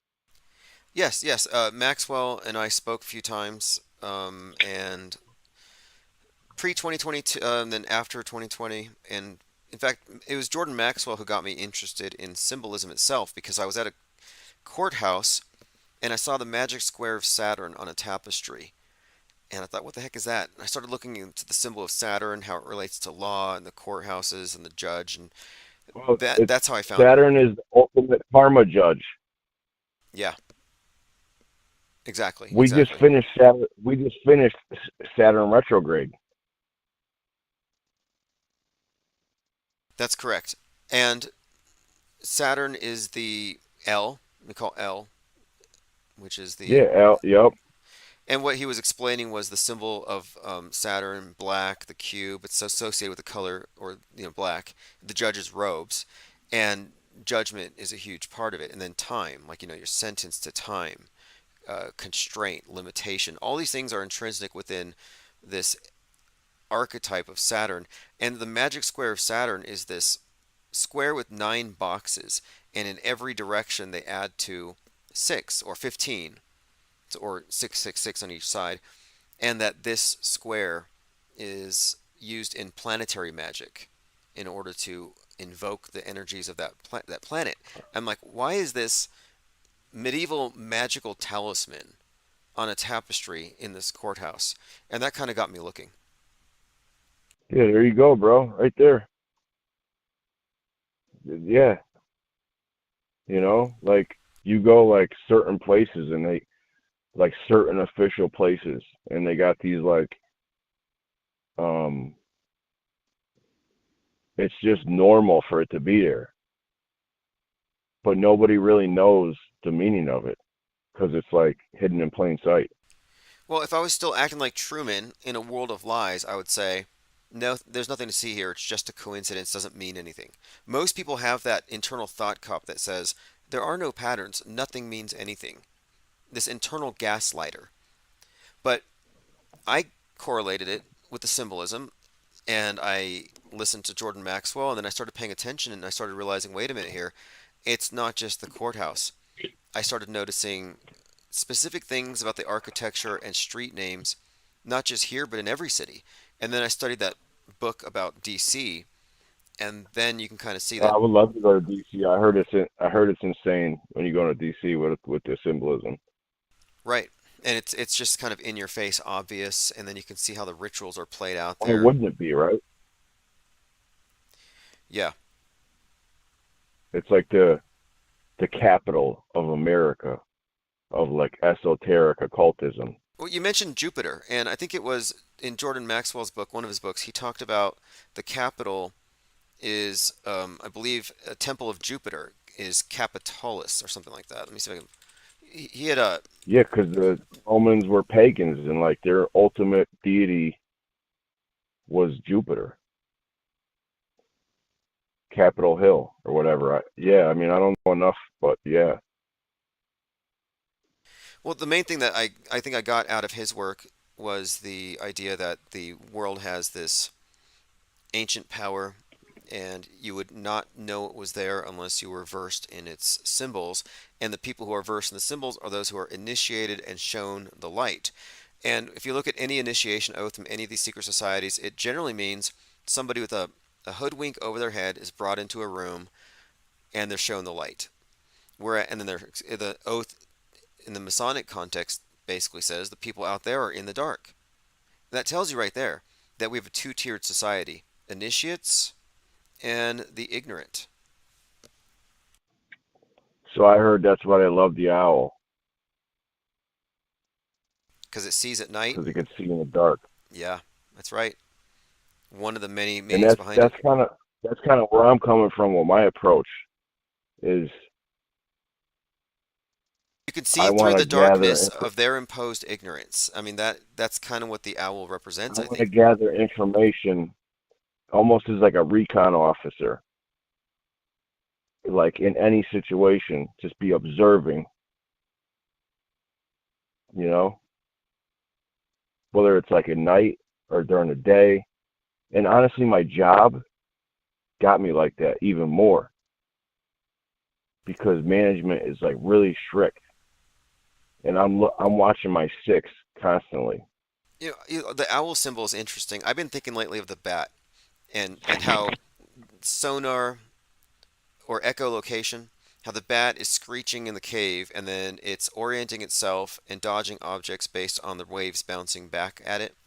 And to me, that's kind of an interesting way of navigating in the dark by sending something out and then seeing what bounces back.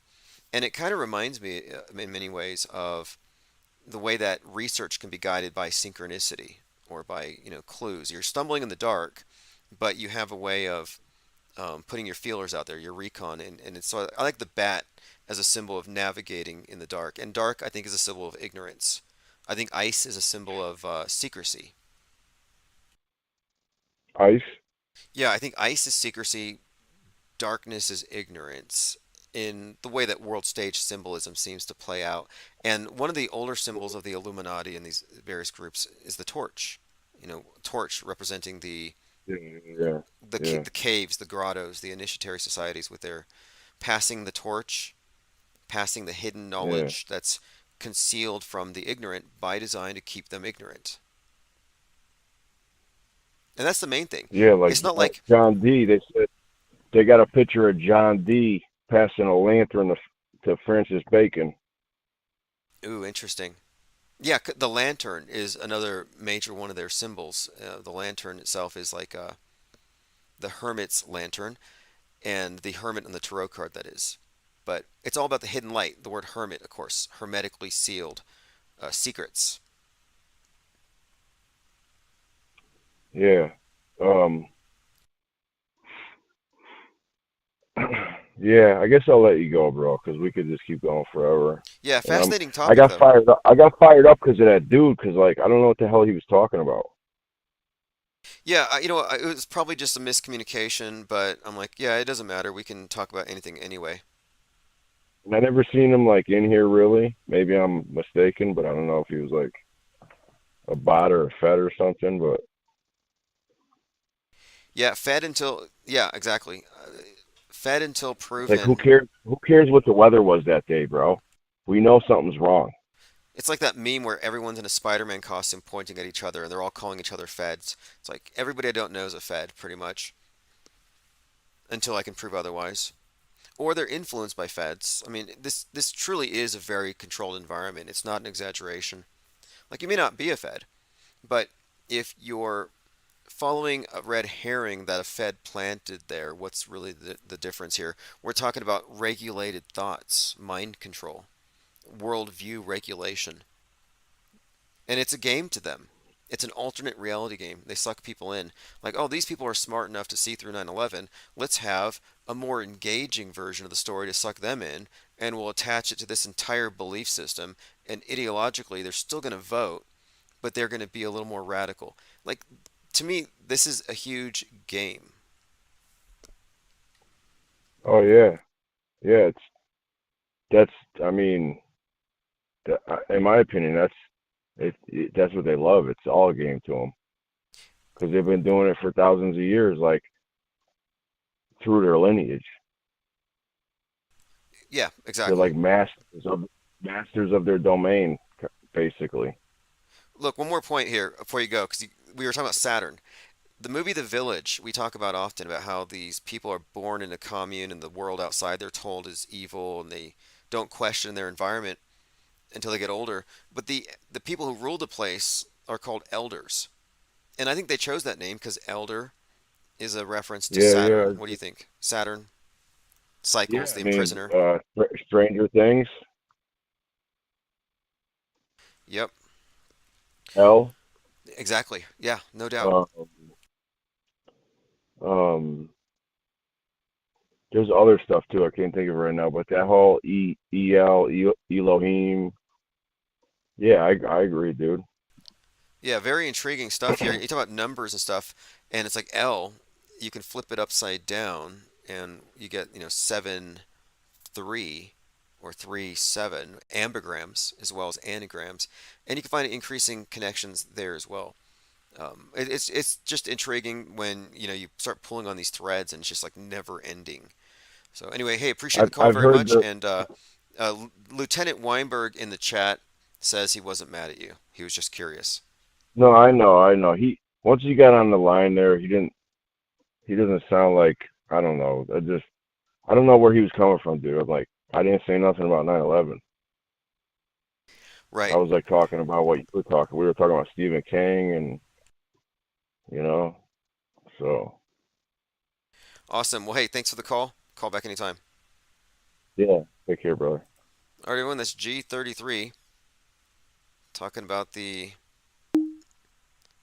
occult rulers of the world and skepticism. Let's see what I have here. Okay, I'm going through your comments if we've missed anything. Jesus Cow says fed. Yep. No, I really mean it. If you are carrying water for the mainstream media, you're mainstream media. If you're carrying a propaganda line that was planted by a Fed, you're a Fed or a dupe. Like QAnoners. Like, let's say you're still a true believer in Q. I'm sorry, but you're following a government-created psyop. What does that make you? For 6 years, QAnon has been waiting for something to happen. Here's an example. This is Kim Runner, who has blocked me, by the way, on all of my accounts. She says, 6 years ago, today, something random but very special popped up online. Q. Intel posts that would guide us and change us in ways we didn't even realize at the time. Whether you were following from the beginning or just jumped on board last month, we're all here for a reason. Okay? Now let's look back. 2019. Same day. The military is in full control. 2021, same day. Trump is still president. Hey Patriots, remember, this is a military operation at its finest. We need to stand together. Our military is keeping the president safe while he removes evil worldwide. Peace is coming soon. That was 2020. So they've been celebrating this date for some time.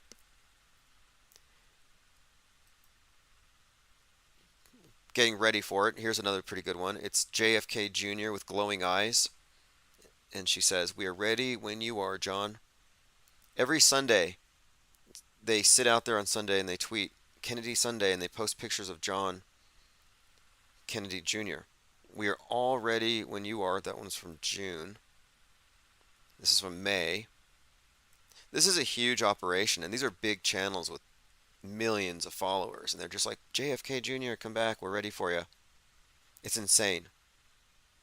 But anyway, today's their 6th anniversary. 6 years of nonstop gaslighting. We also talked about this. President George Bush threw the first pitch of the World Series game. It's the game number 119. He was also the one who threw the first pitch after 9-1-1. Here's a video of the two of them side by side.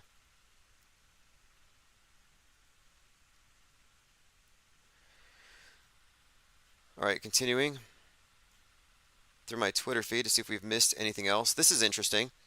Due to out-of-control theft, they put away all their items in the DC CVS. You have a picture of the item, and you have to take a little ticket to the counter for everything. Like, how are you going to loot? Take a bunch of tickets, run to the counter, demand the merchandise? It's really going to cramp their style. Okay, here's one more Q post. It's Donald Trump holding a picture of a child with black eyes, and he says, "This is why we don't quit." So there's this rumor, or this story going around among QAnoners, that the children who have their adrenochrome removed have black eyes, like panda bears. Really sick stuff. Well, the sad thing is, this was a child who had a brain cancer removed. So they're taking pictures of children who've had brain cancer, and they're saying these are victims of adrenochrome extraction, and thus we need to keep on fighting for Q. I mean, that's as bad as making fake babies for propaganda to start wars. Like, they're all running government operations. QAnoners are feds, or they're basically federal informant-led sheeple. We talked about the new speaker, Mike Johnson, who believes that there were dinosaurs on Noah's Ark. Now, I have a problem with this proposition. Let's just say Noah's Ark was real, and dinosaurs are real. Everything that got on the Ark survived, so where are the dinosaurs now? New House Speaker thinks Creationist Museum is pointing people to the truth. This is from HuffPost. Like, I'm sorry, but if the dinosaurs made it on the Ark, then where are they now? Where are they hiding the dinosaurs? Maybe they can have some kind of committee look into that. We talked about the 3-day manhunt, bowling for Lewiston, major psyop, locking people down, pushing the agenda of mentally ill people being a threat to society because of the First Amendment, which causes them to misuse the Second Amendment, so we have to get rid of both. That's why we can't have nice things. Kind of like the way they censored DALL-E because somebody rendered an image of Mickey Mouse crashing into the Twin Towers.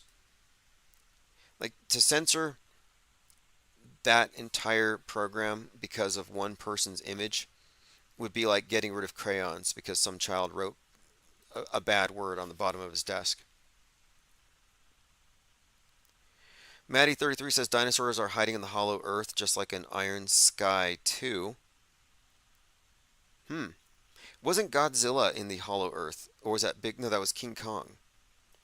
I'll have to look into that. I'm going to try to finish that movie tonight called Awareness about this individual who can project illusions into people's minds, and it turns out that's how the world is controlled. And so the world controllers want to recruit him, but before he gets recruited, this rogue group is trying to recruit him in a very Matrixy type of twist. It's called Awareness. I'll do a review on it after I finish watching it. I want to say thanks everyone for joining. Ollie Goering says pandas are weird. They're weird, but they're real. Don't let anybody tell you that pandas are fake. Just stop oil. Our dino strong, says Lean Dion. Peter W. says if you spray vinegar, it keeps the dinos away.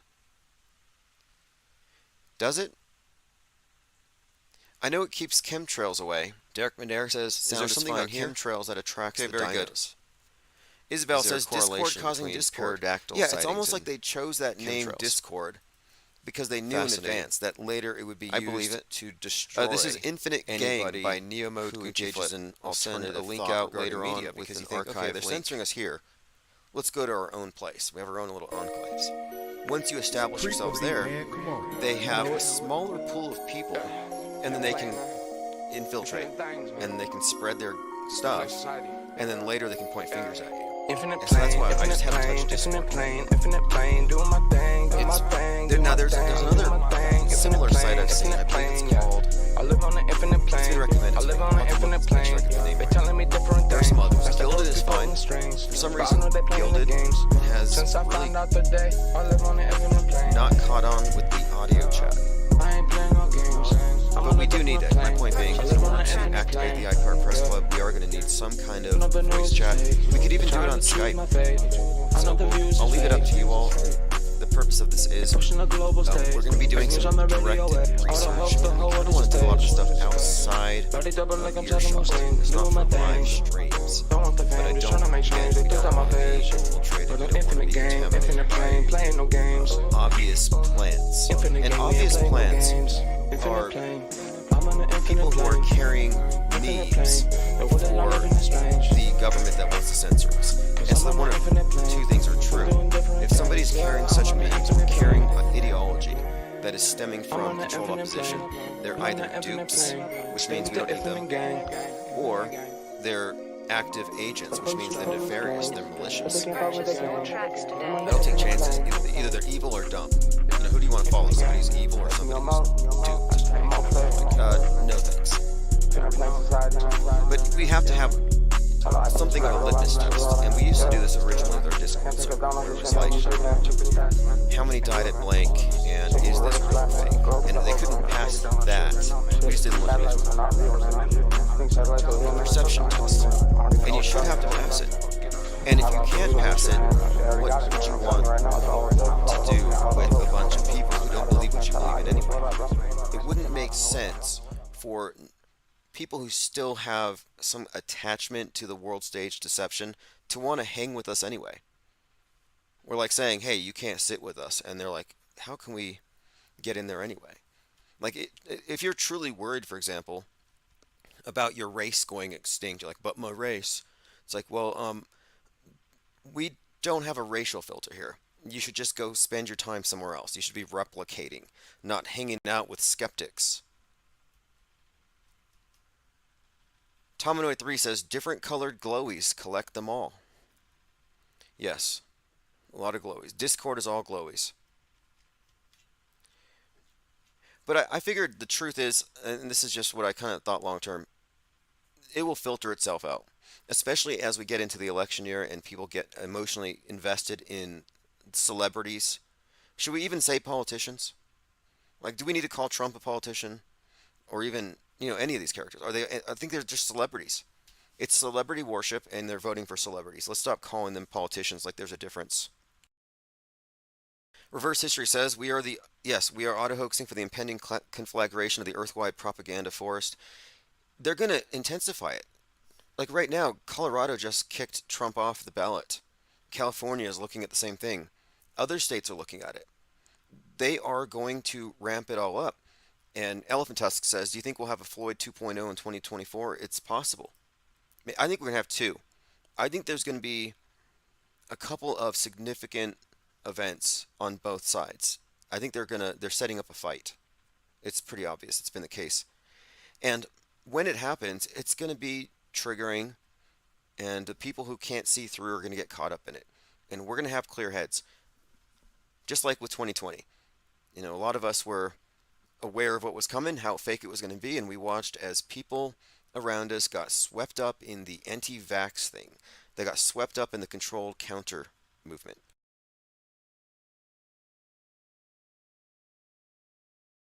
Reverse history says they censored the word Tinder. Okay, auto-hoaxing Tinder. Try kindling. Why would they have censored Tinder? I censored it. I put blocks on certain words. I think we were getting spammed by sex bots in 2021, if you remember. We couldn't have a live stream without 30 or 40 bots coming in trying to spam people to go to different dating sites. And so I think I banned all the dating sites. I just took their keywords.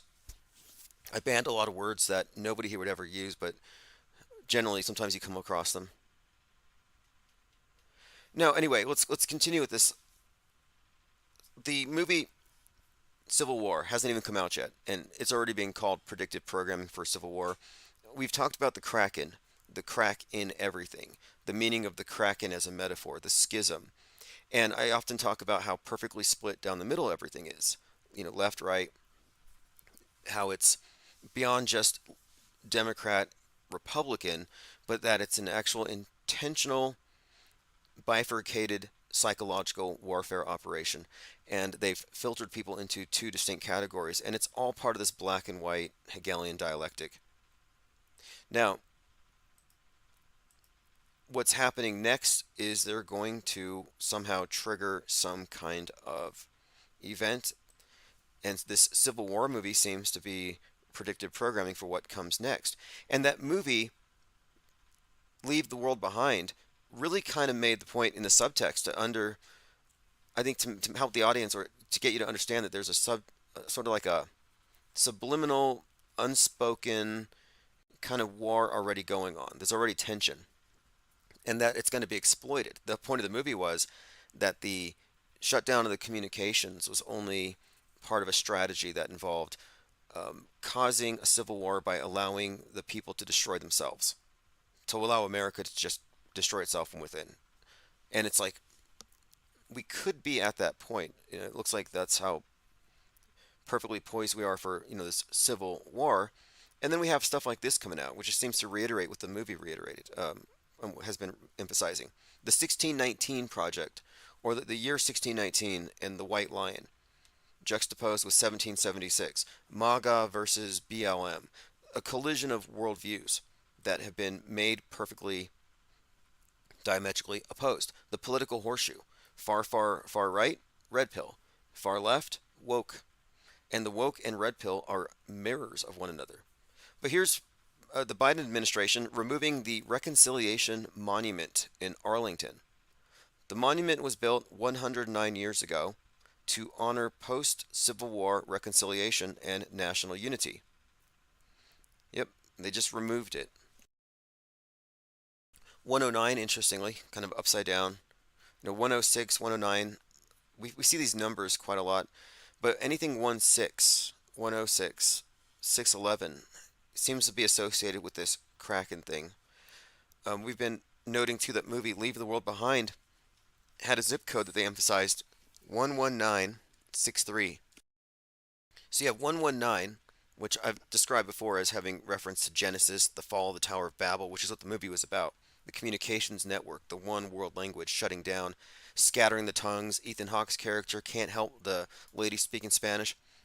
So the 119 is pretty clearly accounted for. All of the Donnie Darko references. That's actually the date it came out.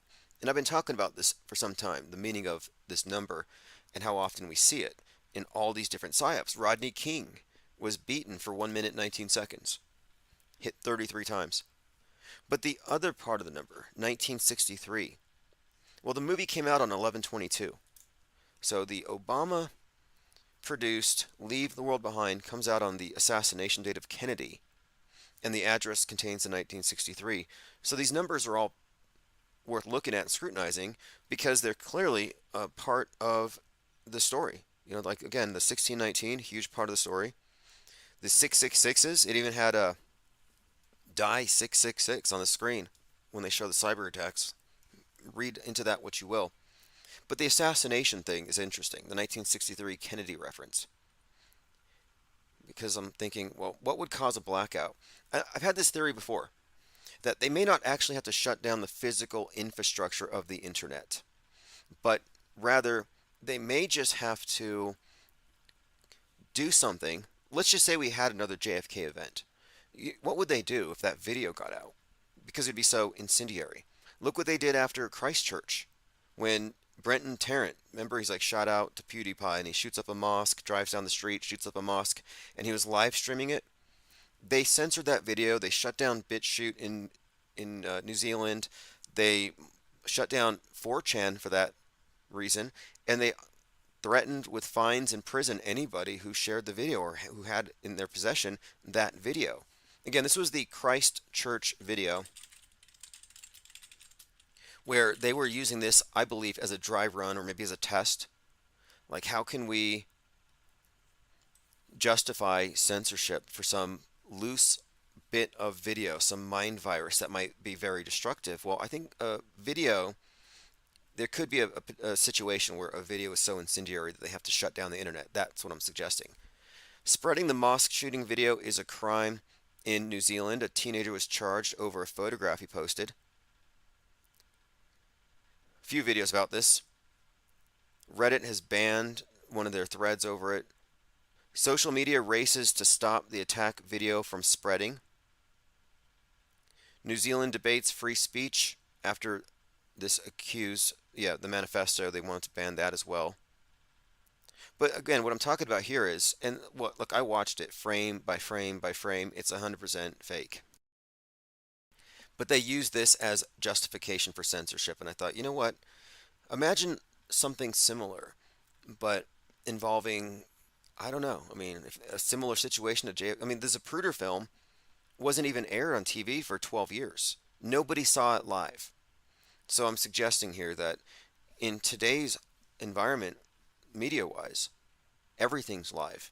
And I could see certain content perhaps being so disruptive to the very social cohesion that they would have to temporarily black us out. So that's kind of what I'm thinking, that Disease X, this big shutdown, may be the result of, imagery of a mind virus, some kind of we'll see. Like, look, think about the impact of the video of Derek Western chauvinism kneeling on George Floyd for 846. If you recall, that was very distressing.